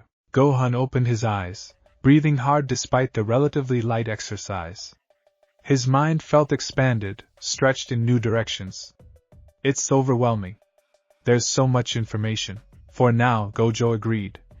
But your brain will adapt. Within a few days, this will feel as natural as breathing. And once it does, fighting will be completely different for you. You won't just be strong, you'll be smart. You'll see patterns, predict movements, identify weaknesses. Combat will become a chess game, and you'll be 3 moves ahead. Gohan. They both turned to see Goku approaching, with Piccolo, Vegeta, and Krillin in tow. Tien and Yamcha were there too, along with Trunks from the future, the young man who'd warned them about the androids and Cell. Morning, everyone, Gojo called out cheerfully. Perfect timing.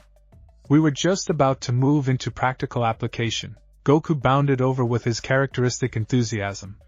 Gohan. You're still transformed. And you look so relaxed. This is great. It feels natural now, Gohan said, and realized with a start that he meant it. The Super Saiyan transformation that had once been a source of stress and fear now felt as comfortable as his normal state. Piccolo nodded approvingly. I can sense it. Your energy is stable, controlled. Not straining at all. Whatever Gojo's been teaching you, it's working. Of course it's working, Vegeta scoffed, though Gohan noticed he was studying Gohan with interest. The question is whether all this meditation and philosophy will actually translate to combat effectiveness. The Cell games aren't a thinking contest. Actually, Gojo interjected, that's exactly what they are. Every fight is a thinking contest. The person who can process information faster, adapt more quickly, and exploit weaknesses more efficiently, that person wins. Raw power is important, but it's not everything. Spoken like someone who's never faced a truly superior opponent, Vegeta shot back. Gojo's smile didn't waver. I haven't lost a fight since I was 16 years old. I've faced opponents with superior destructive power, better techniques, more experience. I've won every time because I fight smarter, not just harder. Prove it, Vegeta challenged. Spar with me. No holding back this time, Vegeta. Goku started, but Gojo held up a hand. It's fine. Actually, this is perfect. He looked at Gohan. Watch carefully. I'm going to demonstrate the principles I've been teaching you in action. Pay attention to how I read Vegeta's movements, how I control the flow of combat, how I turn his strength against him. Vegeta was already powering up, his aura exploding outward in a storm of energy. He transformed into Super Saiyan, his hair turning gold, and his eyes becoming teal. The sheer pressure of his power made the ground crack beneath his feet. Gojo, by contrast, simply stood there with his hands in his pockets, looking completely unbothered. Whenever you're ready, Prince, he said with an infuriating smile.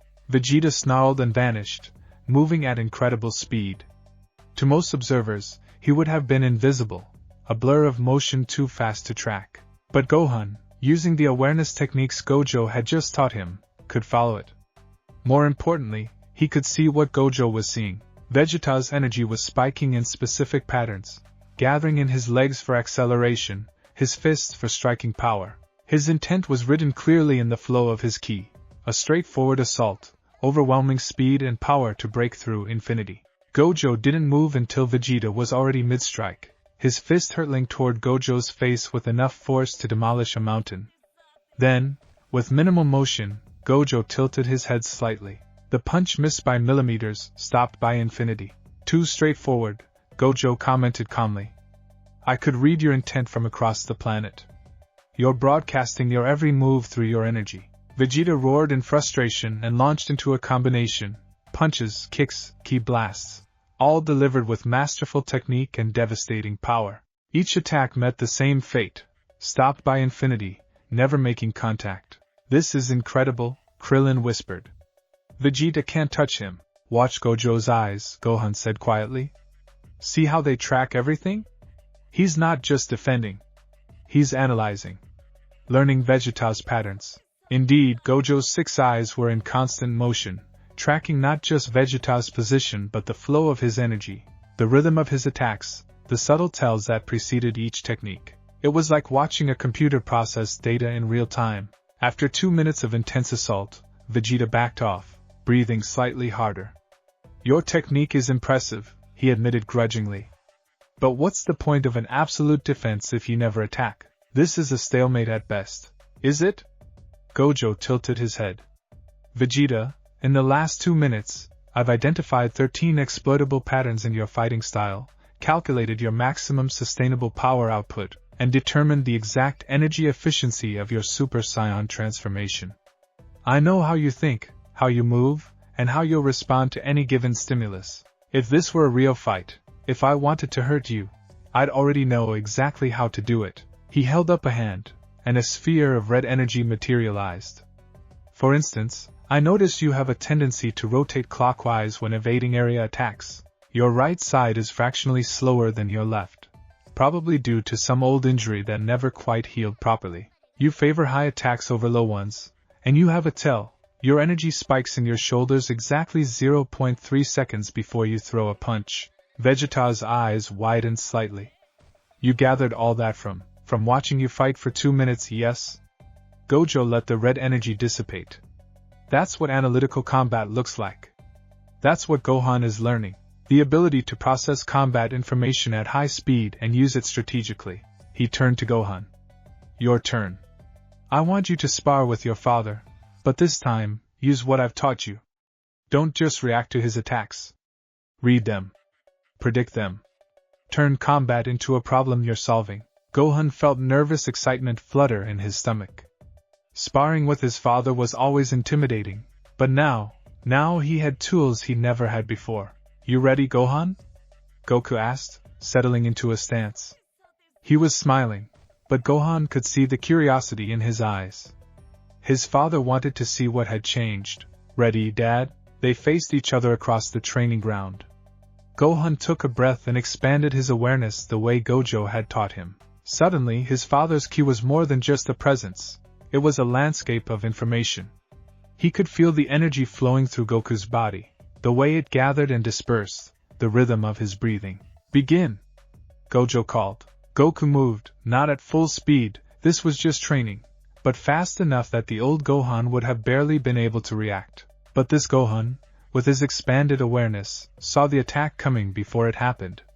Goku's energy had shifted, focusing in his legs. Intent close distance. Target midsection. Gohan sidestepped smoothly, and Goku's punch met only air. Nice dodge, Goku said, following up with a kick. But Gohan had already read the intent, energy shifting to left leg, rotational movement, and blocked it effortlessly. They exchanged a series of strikes, and Gohan found himself falling into a strange state. It was almost like the flow state he experienced while doing math problems, but applied to combat. His conscious mind was observing, analyzing, predicting, while his body moved automatically in response. There was no fear, no desperation, just the puzzle of his father's fighting style and the satisfaction of solving it in real time. Gohan, you're doing amazing, Goku said, and Gohan could hear genuine delight in his voice. It's like you know what I'm going to do before I do it. Because he does, Gojo called out. He's reading your intent through your energy. Keep it up, Gohan. Now try something offensive. Gohan hesitated. Even with all his new understanding, the idea of attacking his father felt wrong. Don't think of it as hurting him, Gojo coached. Think of it as solving a different puzzle. How do you land a hit on someone faster and more experienced than you? What's the solution? Gohan's analytical mind engaged with the problem.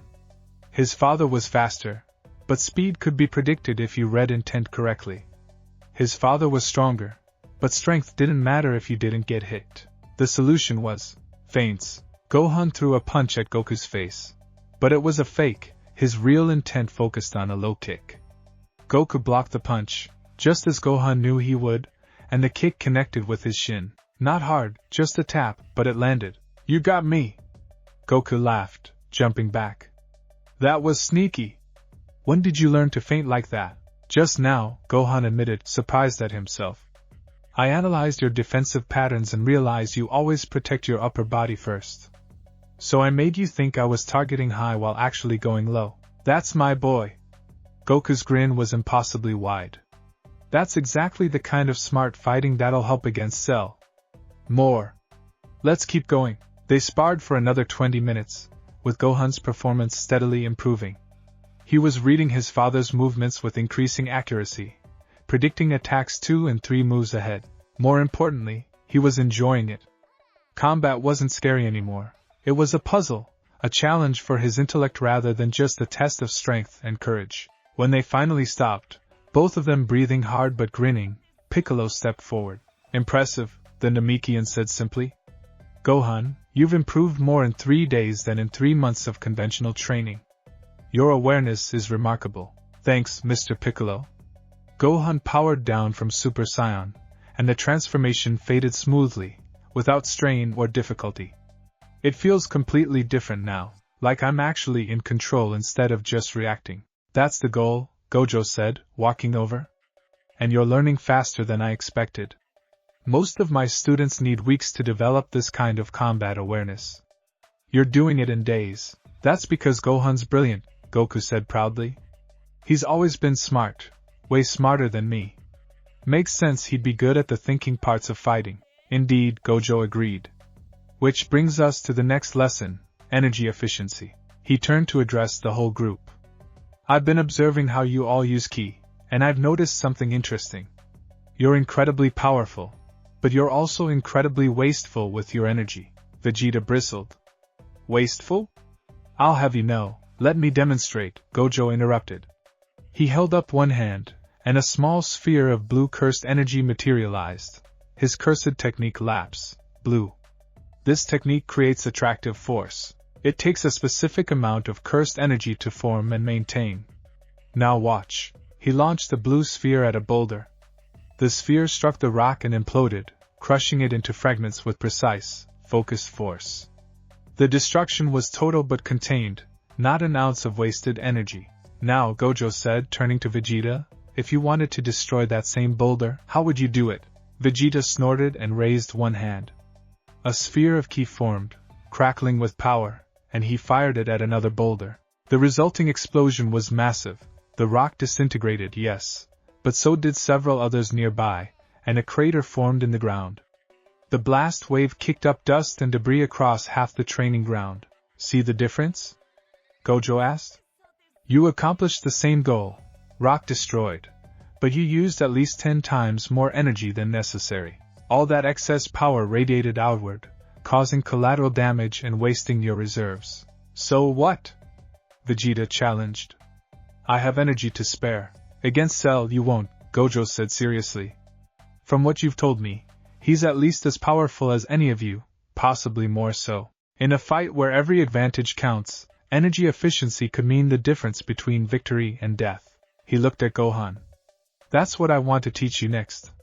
Your power is tremendous, possibly the greatest raw power here, but if you learn to use it efficiently, with surgical precision instead of overwhelming force, you'll be even more dangerous.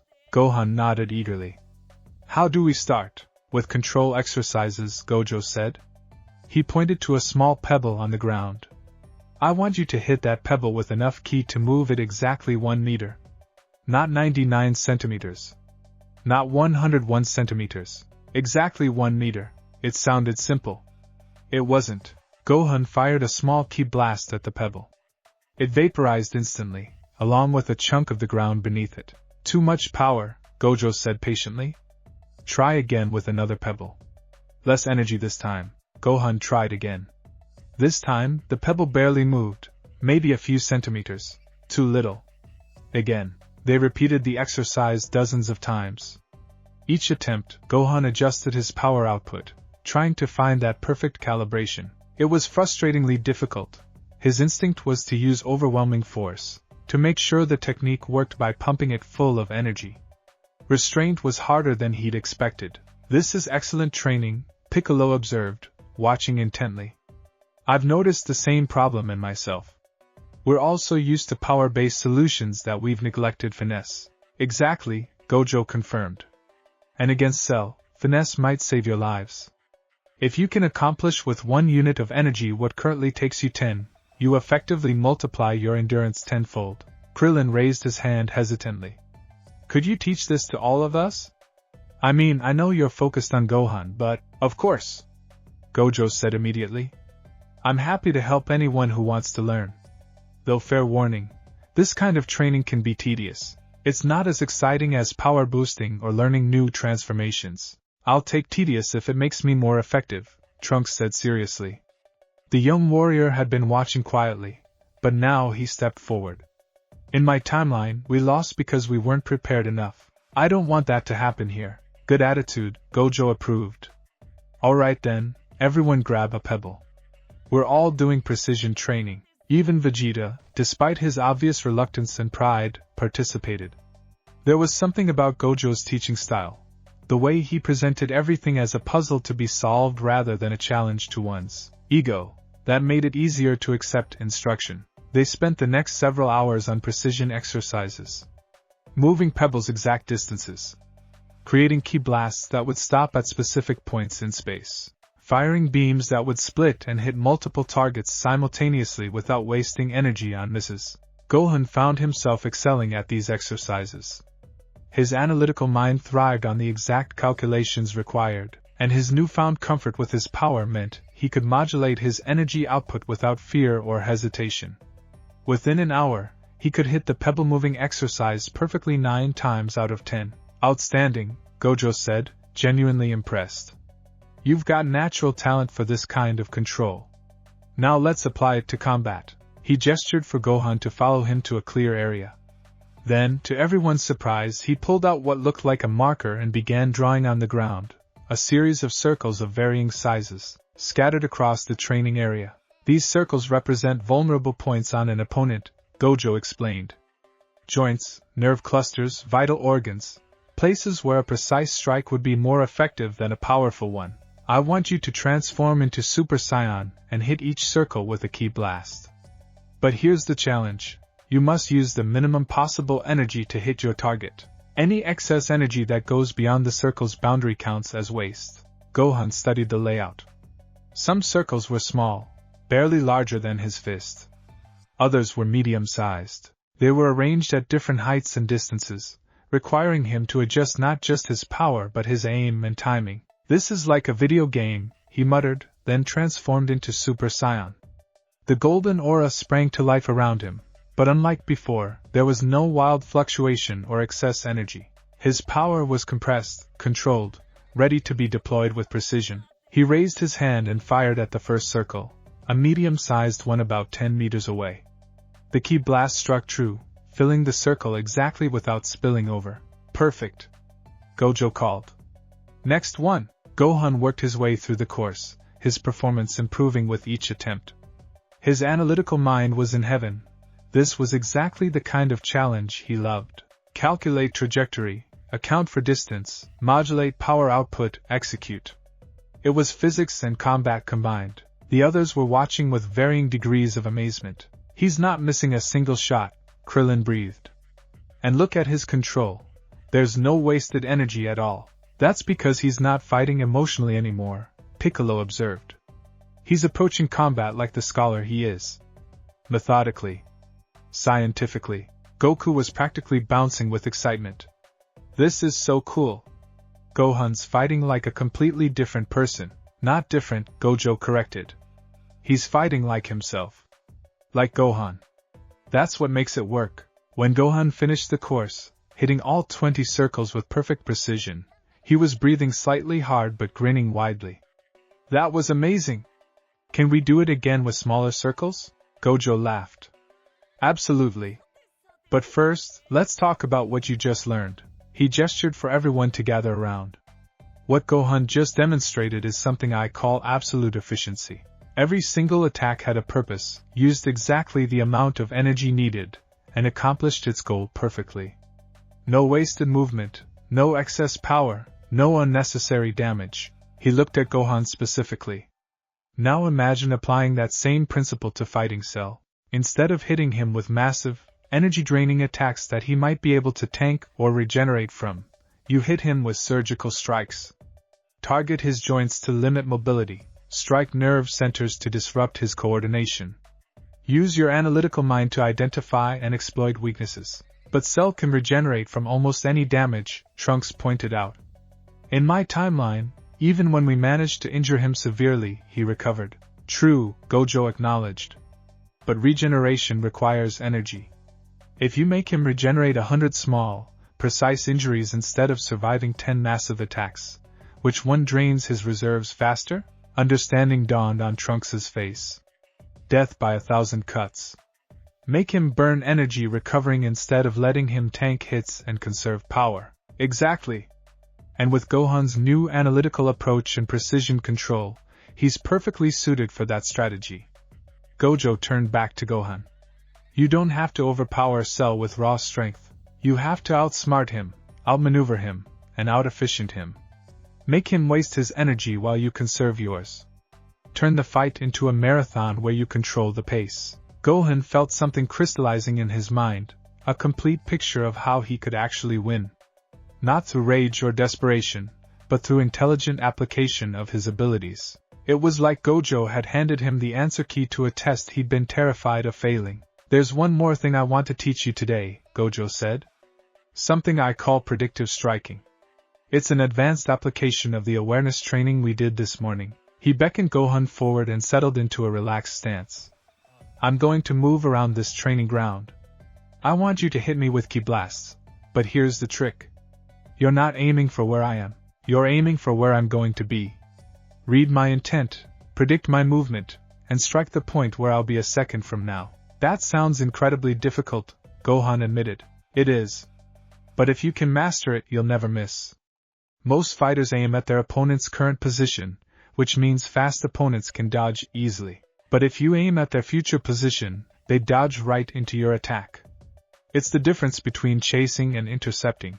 Gojo started moving, using quick bursts of speed to change positions around the training ground. Gohan took a breath, expanded his awareness, and focused not on where Gojo was but on the patterns in his movement. There, Gojo's energy was gathering in his left leg. Intent, move right. Trajectory, that point 3 meters away. Time to arrival, 0.8 seconds. Time for ki blast to reach that point, 0.6 seconds. Gohan fired. The ki blast arrived at the predicted point just as Gojo did, and the sorcerer had to activate Infinity to avoid being hit. Yes! Gojo shouted triumphantly. First try. Gohan, you're a natural at this. They continued the exercise, with Gojo gradually increasing his speed and making his movements less predictable. But Gohan's success rate remained high. His ability to read intent and calculate trajectories was translating perfectly into combat application. This is unbelievable, Vegeta muttered, though he was watching with clear interest. The boy's turning into a completely different fighter. Not different, Piccolo corrected, echoing Gojo's earlier words. He's becoming himself. This is who Gohan was always meant to be, not a berserker who relies on rage, but a tactical genius who happens to have tremendous power. As the afternoon wore on, Gojo expanded the training to include the other fighters. He had them all practice precision strikes, efficiency exercises, and basic awareness training. Even Vegeta, despite his pride, couldn't argue with the results. Everyone's performance was improving measurably, but Gohan remained the star pupil. His scholarly mind, combined with his newfound comfort with his own power, made him an ideal student for Gojo's analytical approach to combat. By the end of the day, he could predict movements with startling accuracy, hit targets with surgical precision, and maintain his Super Saiyan transformation indefinitely without any mental strain. As the sun began to set and the group prepared to disperse, Gojo pulled Gohan aside. You did exceptionally well today, he said seriously. I mean that. In 3 days you've transformed from a reluctant fighter into someone who understands combat at a fundamental level. But there's still more to learn. What's next? Gohan asked eagerly. Tomorrow, we work on something I call absolute Masenko. Gojo smiled at Gohan's confused expression. It's going to be your signature technique. A Masenko wave refined through everything you've learned about precision and efficiency, compressed to pinpoint accuracy with 10 times the penetrative power of a normal blast. Think of it as your surgical strike, the technique you use when you need to end a fight decisively. That sounds perfect, Gohan said. But do you really think I can beat Cell? Even with all this training? Gojo crouched down to Gohan's eye level, his 6 eyes meeting Gohan's own. I don't think. I know. You want to know why? Gohan nodded. Because you're not the same person you were 3 days ago. You're not fighting your own power anymore. You're not trying to be your father or Piccolo, or some imagined version of a perfect warrior. You're just being Gohan, incredibly intelligent, precisely controlled, and powerful beyond measure. That combination? It's unstoppable. He stood and ruffled Gohan's hair affectionately. Cell is strong, yes. But he's also predictable. He's arrogant. He thinks overwhelming power is the only thing that matters. You're going to show him, show everyone, that intelligence beats brute force. That precision beats power. That Gohan beats Cell. Thank you, Gohan said quietly. For everything. For understanding what I needed when no one else did. That's what teachers do, Gojo said simply. We see potential and help it become reality. Now go rest. Tomorrow's going to be intense. That evening, Gohan sat with his family at dinner. His mother had prepared a feast, as she always did, and his father was enthusiastically describing the day's training to anyone who would listen. You should have seen him, Chi-Chi, Goku said around a mouthful of rice. Gohan was amazing. He was reading my moves before I made them. It was like fighting a mind reader. That's wonderful, dear, Chi-Chi said, though she looked at Gohan with concern. But you're not overdoing it, are you? You're still growing, and I'm fine, Mom, Gohan assured her. Actually, I feel better than I have in weeks. The training isn't really physical. It's mostly mental exercises and precision work. It's actually kind of fun. Fun? Chi-Chi blinked. Fighting training is fun? The way Gojo teaches it, yeah? It's like solving really complex problems. It engages my brain in a way that just hitting things never did. Goku nodded enthusiastically. That's what's so great about it. Gojo found a way to teach fighting that works for Gohan specifically. It's not about making him more like a warrior. It's about making him a better version of himself. Later, when Gohan was preparing for bed, there was a knock on his door. Piccolo entered, his expression thoughtful. Mr. Piccolo? Gohan sat up in surprise. Is something wrong? No, Piccolo said, settling into a chair. I wanted to talk to you about your training. Gohan felt nervous. If you think I should be doing something different, I think you should keep doing exactly what you're doing, Piccolo interrupted. Gohan, I've trained you since you were 4 years old. I've pushed you hard, sometimes too hard. I've always known you had incredible potential, but I also knew you weren't like your father or me. You didn't have that warrior's instinct. He paused, his dark eyes studying Gohan carefully. I tried to force you into that mold anyway. I thought if I could just make you tough enough, ruthless enough, that you'd access your power. But Gojo, he saw what I missed. He understood that you didn't need to become a warrior. You needed to become yourself. I don't think your training was wrong, Gohan said quickly. You made me strong, taught me to survive. I taught you to survive, Piccolo agreed. But Gojo is teaching you to thrive.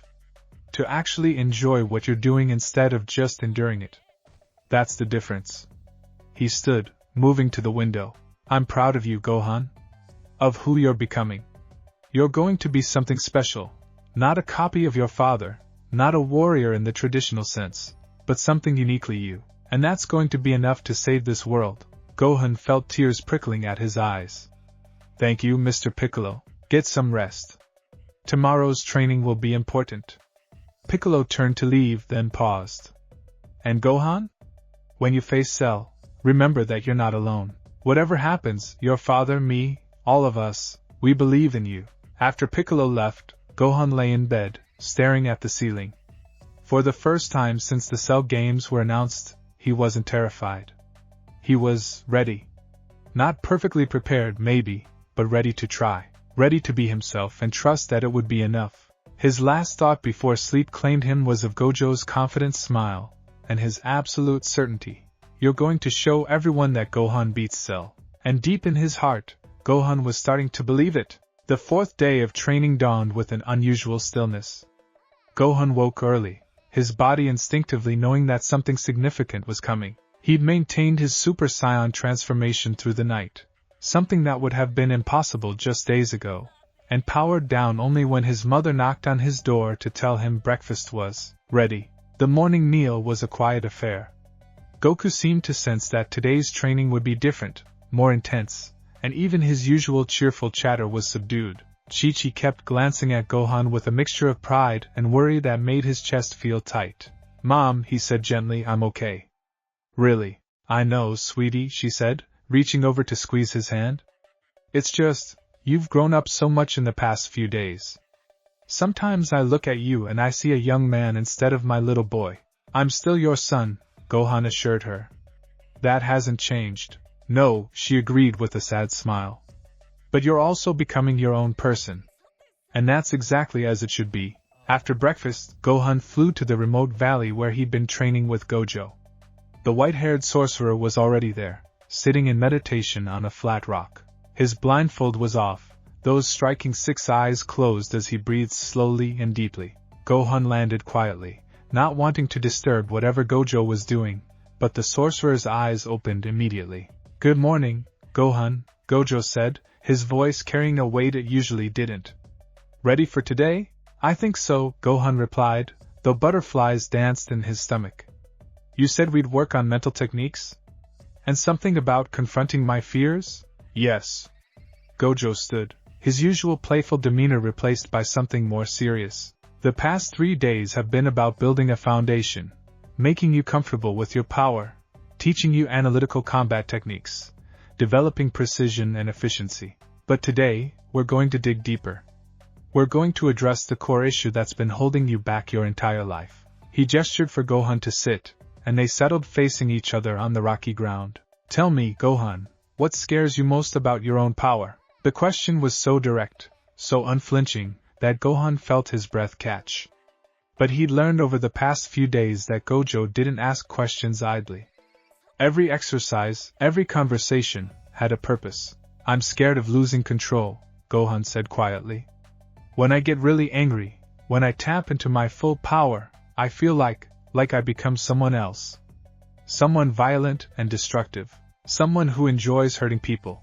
And that person, this angry, violent version of yourself, you hate him?" "Yes," Gohan whispered. "I hate that he exists inside me. I hate that everyone thinks that's the real me, the strong main. I don't want to be that person." Gojo nodded slowly, as if this confirmed something he'd already suspected. "What if I told you that person doesn't actually exist?" Gohan blinked. "What?" "That angry, violent version of Gohan. He's not real. He's a fiction your mind created to explain why you have so much power." Gojo leaned forward, his eyes intense. "Think about it. When you're angry and you power up, what actually changes? Your strength increases, yes. But do you actually become a different person? Or do you just express emotions you normally suppress?" I don't understand." "Let me put it another way," Gojo said. "When you transformed into Super Saiyan in the time chamber, when you were filled with rage, did you attack your father?" "No, of course not. I would never." "Exactly. Even at your most angry, even when that violent person supposedly took over, you still had control. You still knew who your father was. You still had your values, your identity, your choice." Gojo's voice was gentle but firm. "The person you become when you're angry is still you, Gohan. Just you expressing an emotion you usually don't allow yourself to feel." Gohan felt something shifting inside him, like a locked door being tested. "But it feels so different. Like I'm not myself. Because you've convinced yourself that yourself means gentle, scholarly, non-violent. You've defined your identity so narrowly that any deviation feels like becoming someone else." Gojo stood and began pacing. "But people aren't one-dimensional, Gohan. You can be gentle and capable of violence. You can be scholarly and a fighter. You can love peace and be willing to protect it with force. These aren't contradictions, they're completeness." He stopped and looked down at Gohan. "What I'm going to teach you today is how to integrate all parts of yourself. How to accept that the power, the anger, the capacity for violence, it's all you. Not some monster hiding inside you, but just another aspect of Gohan." "How do we do that?" Gohan asked, his voice small. "Through something I call Clear World. It's based on the principle of domain expansion from my world, but adapted for mental application." Gojo sat back down. "In Jujutsu sorcery, A domain expansion creates a space where the user has absolute control. Inside their domain, their techniques are guaranteed to succeed, and they're essentially invincible. You showed me that before, Gohan remembered. Unlimited void. It was incredible, right? But what makes a domain powerful isn't just the technique, it's the mindset behind it. To create a domain, you must have absolute certainty in yourself. Complete self-knowledge. Zero hesitation or doubt. Gojo's eyes seemed to glow slightly. When I manifest unlimited void, I'm not just creating a spatial technique.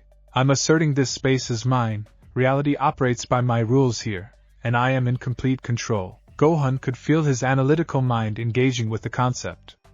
So clear world would be a mental state where I have that same certainty. That same control? Exactly.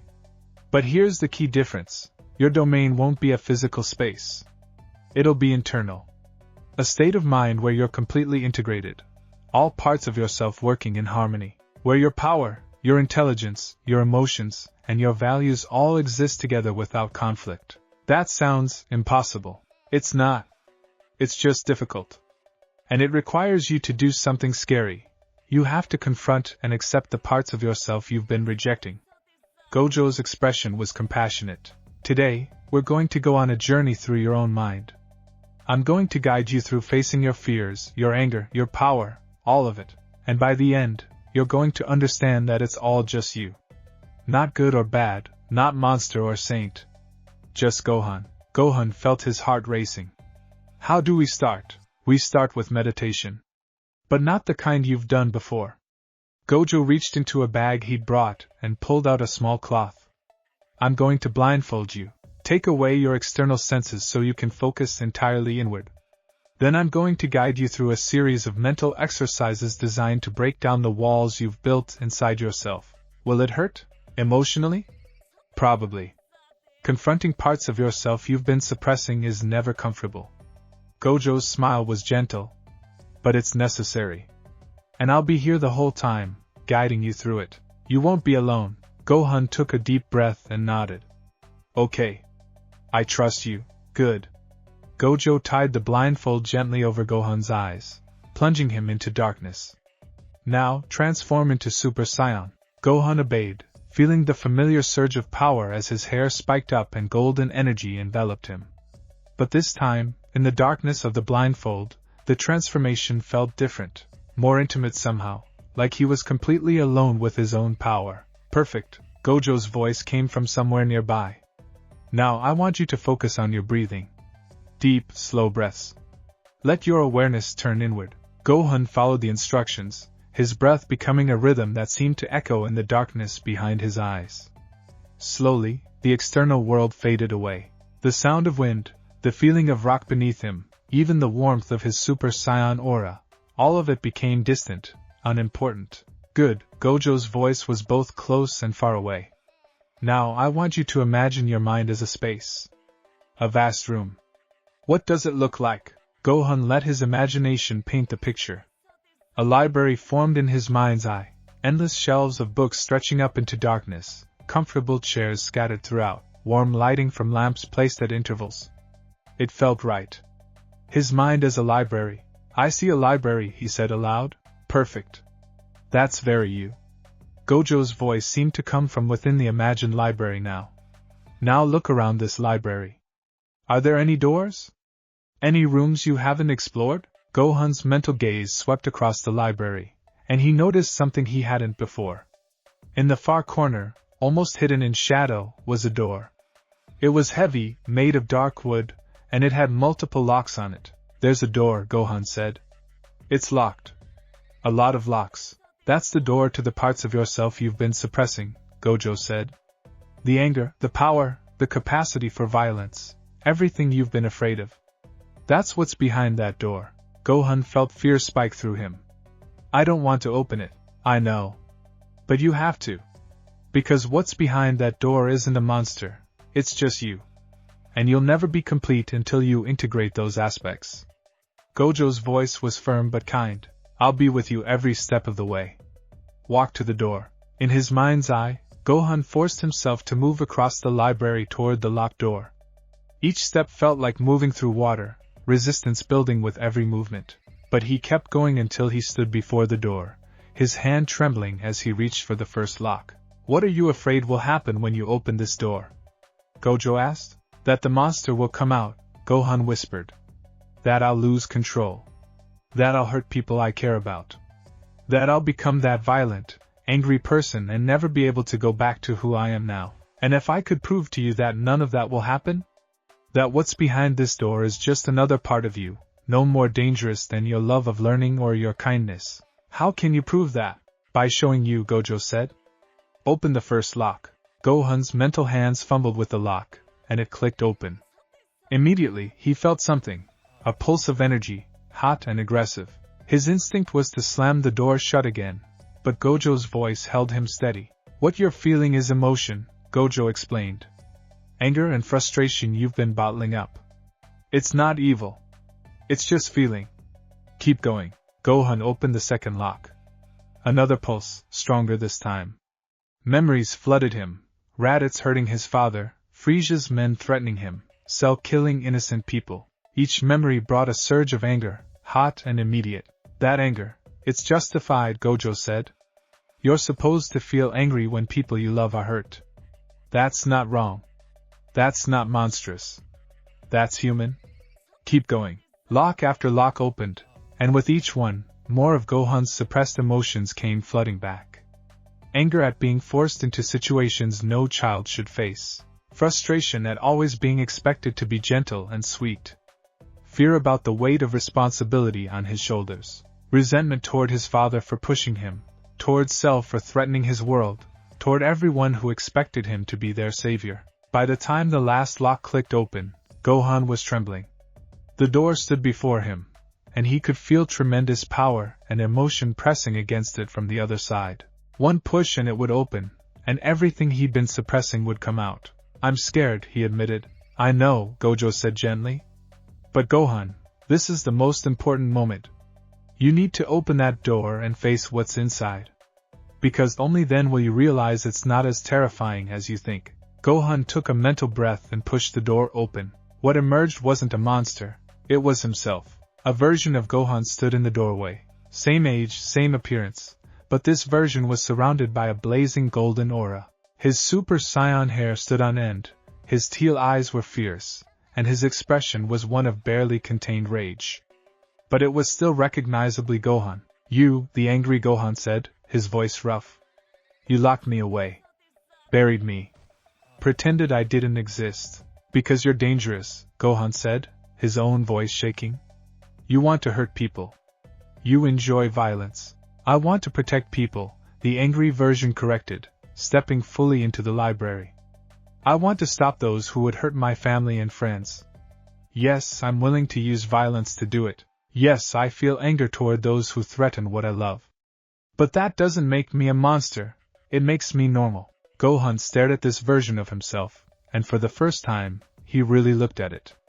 The anger in those eyes wasn't mindless. It was focused. Directed.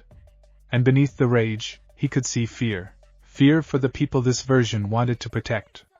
Fear of not being strong enough. You're scared too?" Gohan asked. "Of course I am," the angry Gohan said, and his expression softened slightly. "We're the same person. Your fear is my fear. The difference is, I'm willing to act despite it. I'm willing to embrace our power and use it, even if it's scary, even if it means being harsh or violent when necessary. But when you take over, I lose myself. I can't think clearly. I just want to destroy." "That's because you've been treating me like an enemy," the angry version explained, settling into one of the library chairs. "When you access your power through rage, you're basically shattering the wall between us violently. Of course it feels like losing control. It's not a willing integration, it's a hostile takeover. But it doesn't have to be that way." Gojo's voice echoed through the mental library. "This is what I wanted you to see, Gohan. The monster you've been afraid of is just another part of you. A part that's willing to fight, willing to use force, willing to express anger. You've been treating these aspects as foreign and dangerous when they're just human." Gohan looked between his angry self and the vast library representing his mind. "So what do I do? How do I integrate this? You stop fighting me, the angry Gohan said. You accept that I'm part of you. That you can be scholarly and aggressive, gentle and fierce. That having the capacity for violence doesn't make you violent, and expressing anger doesn't make you a monster. But what if I can't control it? What if accepting you means losing the parts of myself I like? It doesn't work that way, Gojo interjected. Integration isn't about one part overwhelming another. It's about harmony. About all parts of yourself working together instead of against each other. The angry Gohan stood and walked over to where Gohan sat in the mental library. He held out a hand. I'm not asking you to become me. I'm asking you to let me be part of you, to stop hiding me away and pretending I don't exist. Together, we're complete. Separate, we're both limited. Gohan stared at that offered hand. This was it. The moment Gojo had been building toward. The moment he either accepted all of himself, or remained fragmented. He thought about the past few days. How much he'd grown. How much better it felt to be comfortable with his power instead of afraid of it. How satisfying it was to approach combat analytically instead of through desperation. All of that had been possible because he'd started accepting himself. And this was just one more step in that journey. Gohan reached out and took his angry self's hand. The moment their hands touched, a surge of energy exploded through the mental library. The two versions of Gohan began to merge, flowing together like water mixing with water. It wasn't violent or painful. It was natural, like two parts that had always meant to be together finally reuniting. When the light faded, there was only one Gohan in the library. But he felt different. More complete. The anger was still there, but it didn't feel foreign anymore. It was just another emotion he could access, like joy or curiosity. The capacity for violence was present, but it didn't define him. It was simply another tool he could choose to use when necessary. How do you feel? Gojo's voice asked. Gohan took a mental breath, examining himself. Whole, he said with wonder. I feel whole. The anger is still there, but it's not separate from me anymore. It's just mine. Part of me.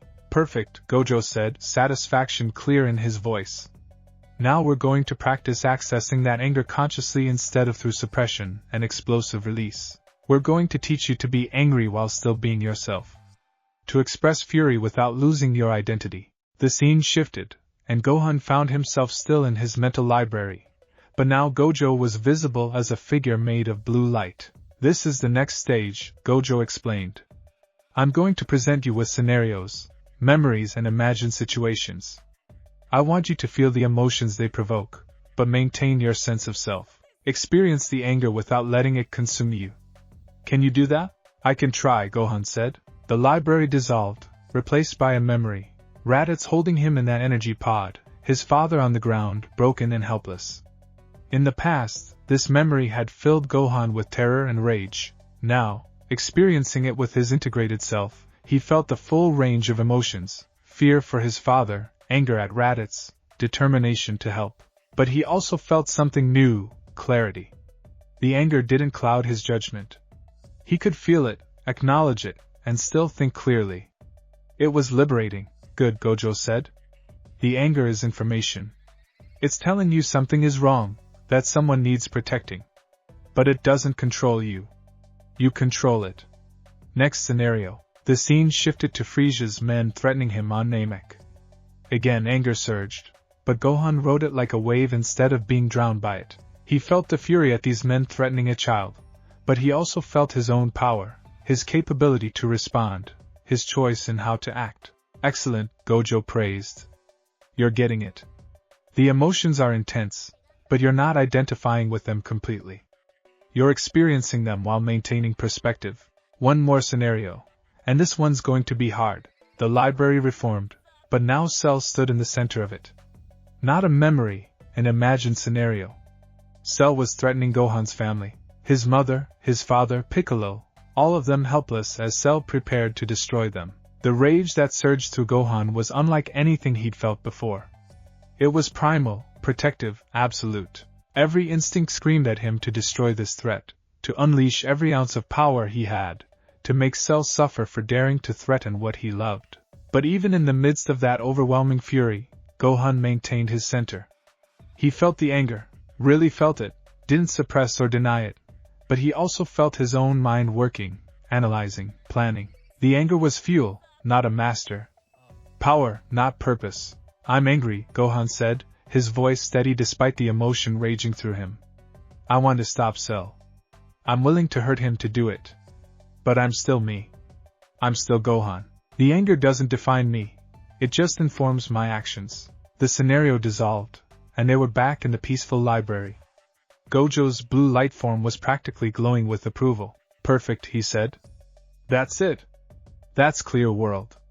A state where you can access the full range of your emotions and power while maintaining complete self-awareness and control. Where nothing is suppressed, but nothing controls you either. Gohan felt tears streaming down his face.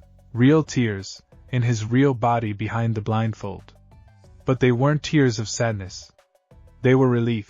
Years of fear, of self-rejection, of trying to be something he wasn't. All of it was finally releasing. Now, Gojo said, we're going to bring this mental state into your physical body. We're going to teach you to enter clear world at will. Ready? Yes, Gohan said, his voice firm. Then it's time to open your eyes. Gohan removed the blindfold, blinking in the sudden brightness. He was back in the valley, the physical world reasserting itself. But something fundamental had changed. He could feel it, a new certainty in his core, a completeness that hadn't been there before. He stood, and without even thinking about it, transformed into Super Saiyan. But this transformation was different from any previous one. There was no strain, no excess energy. His aura was controlled, compressed, perfectly efficient. And most importantly, he felt completely himself. Not fighting the transformation, not being overwhelmed by it. Just Gohan, in Super Saiyan form. How do you feel? Gojo asked, studying him intently. Clear, Gohan said, and the word felt exactly right. Like I can see everything. My emotions, my power, my options, all of it crystal clear. Nothing's clouded or suppressed. It's all just there. Available. That's clear world, Gojo confirmed with a proud smile. Now let's test it. I'm going to attack you, not seriously, but I want you to defend yourself while maintaining that state. Can you stay clear while under pressure? Let's find out, Gohan said, settling into a ready stance. Gojo moved, his speed impressive even by Gohan's standards. A punch came from the right, but Gohan read it through his expanded awareness, predicted the trajectory, and sidestepped smoothly.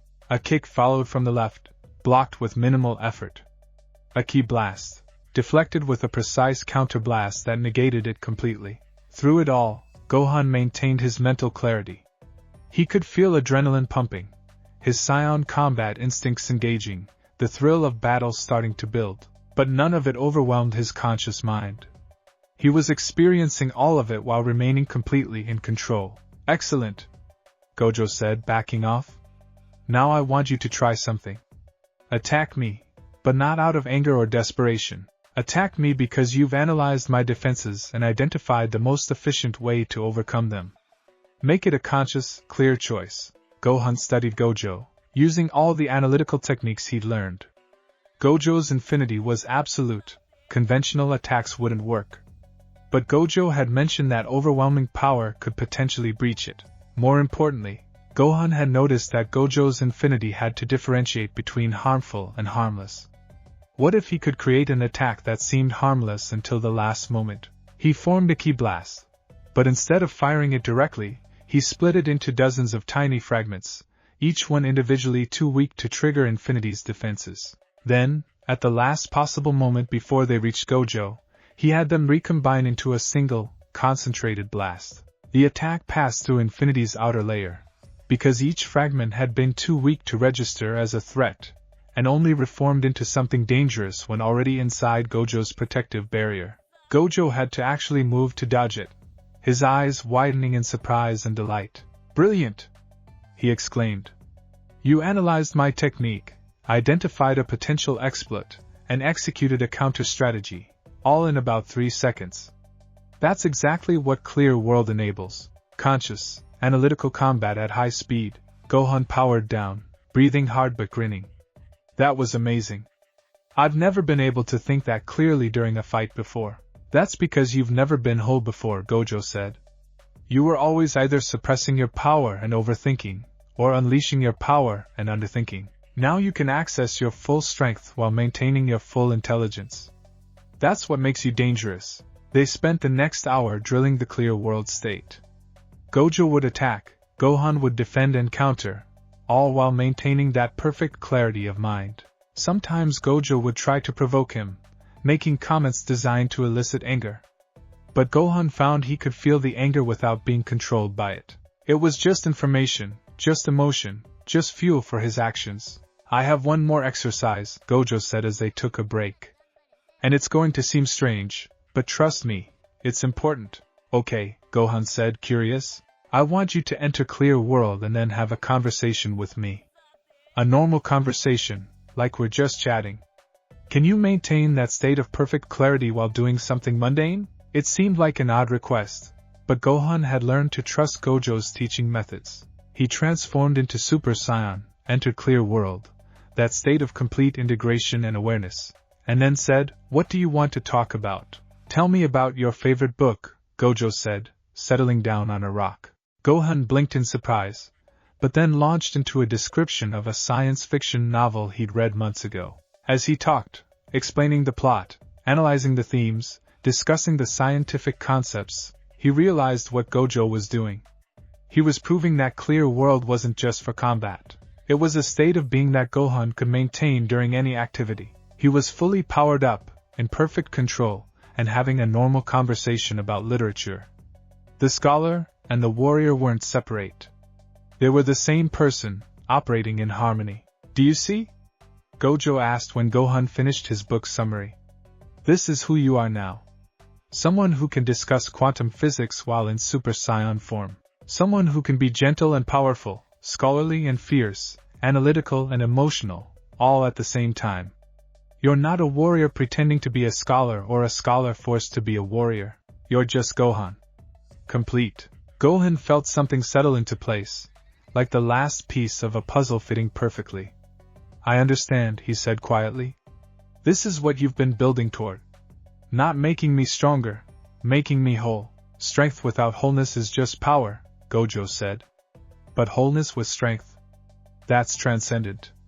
That's what will let you protect this world. As the afternoon wore on, they continued training, but the focus shifted. Instead of drilling techniques or practicing awareness, Gojo began teaching Gohan about the mental discipline required to maintain Clear World under extreme conditions. The hardest part isn't achieving the state, Gojo explained. It's maintaining it when things go wrong. When you're hurt, when you're scared, when someone you love is threatened, those are the moments when it's easiest to slip back into old patterns. To either suppress your emotions or be overwhelmed by them. So how do I prevent that? Gohan asked. Practice. Lots and lots of practice. We're going to simulate worst-case scenarios, and you're going to maintain Clear World through all of them. What followed was the most intense mental training Gohan had ever experienced. Gojo would create situations, using words and descriptions to paint vivid mental images, and Gohan had to maintain his clarity through all of them. Cell killing his father. Cell threatening his mother. His friends dying one by one. Earth being destroyed. Scenarios designed to trigger maximum emotional response, maximum fear and anger and desperation. Through each one, Gohan practiced feeling the full weight of those emotions while maintaining his center. It was excruciating. His heart raced, his body trembled, tears streamed down his face. But he never lost himself. The emotions were intense, but they didn't control him. Why are you doing this? Gohan finally asked, his voice raw. Why make me imagine such horrible things? Because I need you to know beyond any doubt, that you can maintain control even in the worst moments, Gojo said seriously. When you face Cell, things might go wrong. You might get hurt. Your friends might be in danger. I need you to know that even if everything falls apart, you'll still be you. Clear, conscious, and capable of making good decisions. It made sense, but that didn't make it easier. They continued for hours, with Gohan enduring scenario after scenario, maintaining his mental state through every emotional storm. By the time Gojo finally called a halt, Gohan was exhausted, not physically, but emotionally and mentally. He felt wrung out, like every feeling he'd ever suppressed had been brought to the surface, examined, and finally released. That's enough for today, Gojo said gently. You've done incredible work. How do you feel? Gohan thought about it. Tired. But also free. Like I'd been carrying a weight I didn't know about, and now it's gone. That weight was self-rejection, Gojo explained. You've been fighting yourself for years, suppressing parts of who you are, pretending they didn't exist. Now you've integrated them, accepted them. Of course you feel lighter.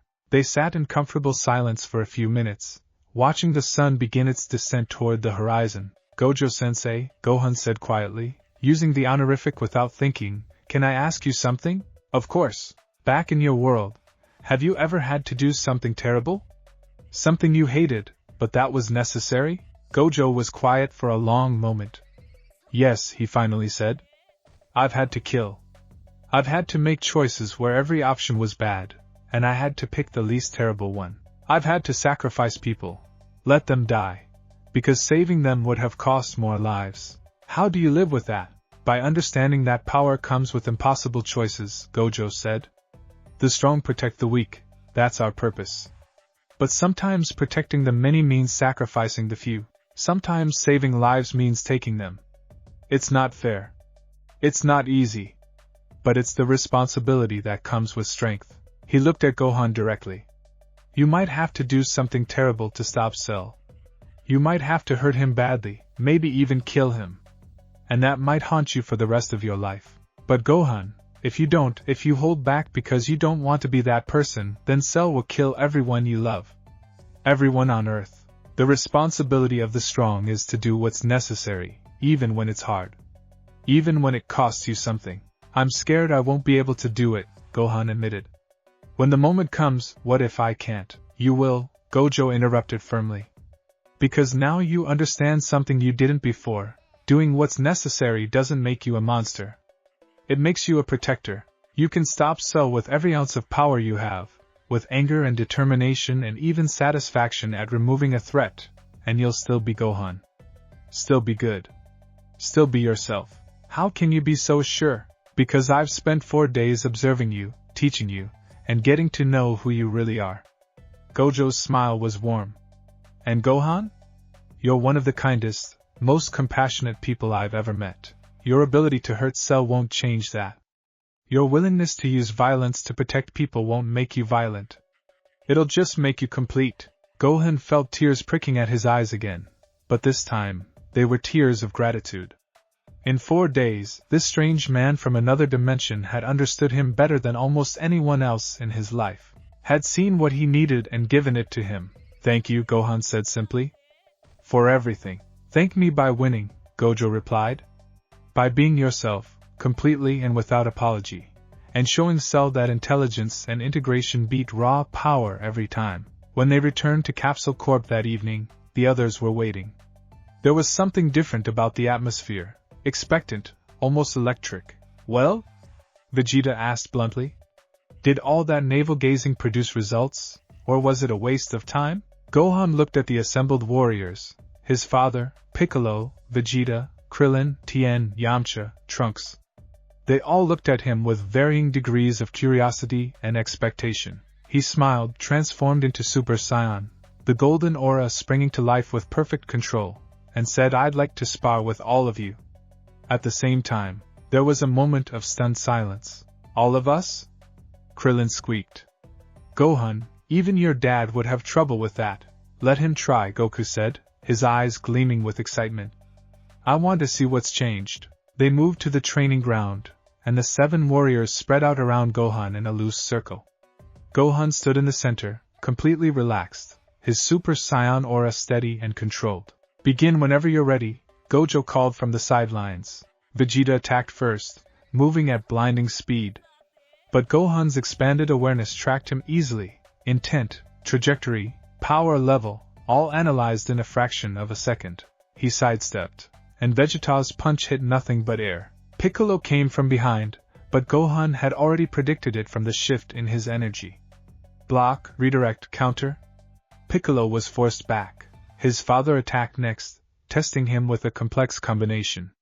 Gohan met each strike with minimal movement, reading his father's patterns, exploiting the tiny gaps in his defense to land light touches that would have been devastating strikes in a real fight. Then they all came at once. 7 warriors, each one powerful enough to destroy planets, all attacking simultaneously. And Gohan danced. There was no other word for it.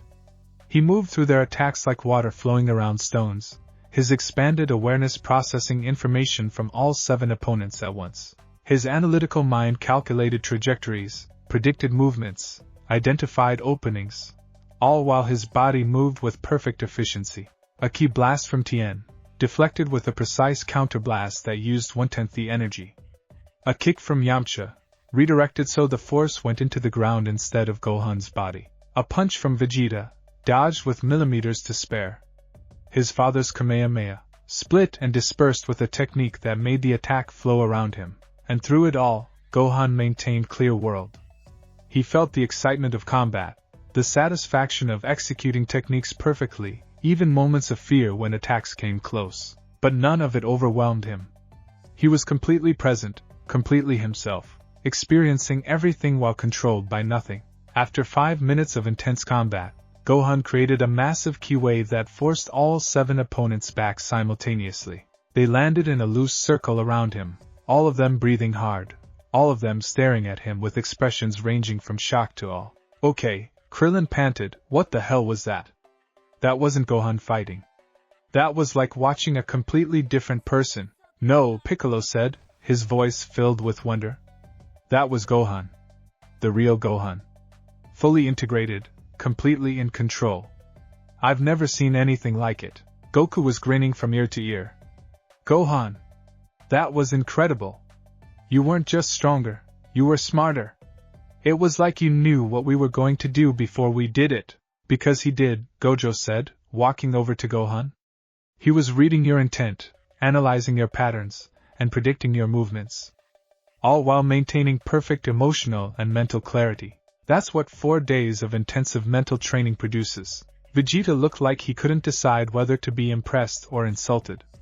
The boy held his own against all of us.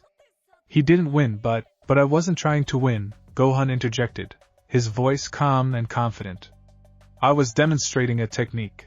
If this had been a real fight, I would have identified which of you was the greatest threat, focused my efforts on removing them from the battle, and then worked through the rest systematically. But since it was training, I distributed my attention evenly. The casual competence in his voice made Vegeta's eyes widen. This wasn't the hesitant, apologetic Gohan he was used to. This was someone who understood their own capabilities and spoke about them without false modesty or arrogance. 4 more days, Trunks said quietly. 4 more days until the Cell Games. Gohan, do you think, can you beat him? Gohan looked at the young warrior, then at each of the others in turn. A week ago, the question would have filled him with terror and self-doubt. Now, with clear world active, he could examine the question analytically. Could he beat Cell? Cell was powerful, yes. Probably more powerful than Gohan in raw strength. But power wasn't everything. Cell was arrogant, predictable in his confidence. He would underestimate Gohan, especially if Gohan appeared hesitant or weak at first. Cell's regeneration was impressive but not limitless. It required energy. His combat style, from what they'd observed, relied on overwhelming power and intimidation rather than technique or efficiency. Against clear world Gohan, someone who could read patterns, exploit weaknesses, fight with surgical precision, and maintain perfect clarity even under extreme pressure, Cell's advantages were diminished. Yes, Gohan said simply. I can beat him. The certainty in his voice made everyone fall silent.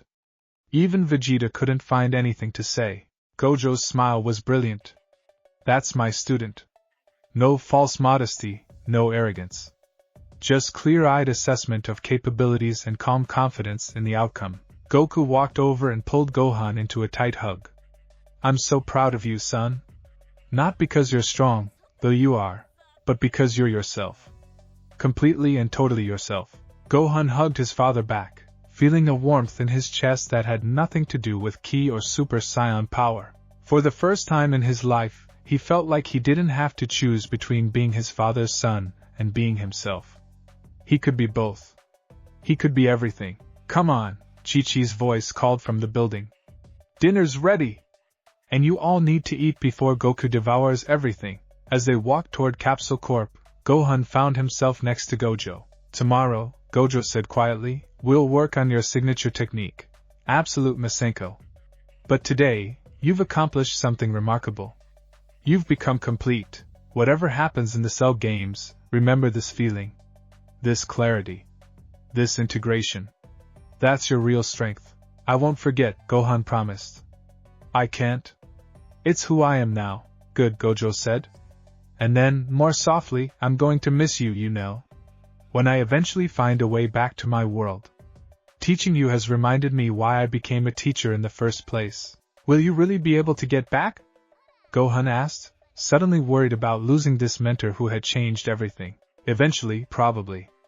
Bulma's a genius, and I'm no slouch at spatial manipulation myself. We'll figure it out. Gojo ruffled Gohan's hair affectionately. But even when I'm gone, what I've taught you stays. Clear world, analytical combat, integration, that's all yours now. Use it well. I will, Gohan said.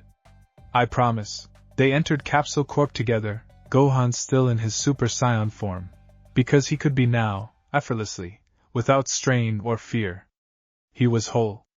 He was clear. He was ready. And in 4 days he would show Cell, show everyone, exactly what that meant.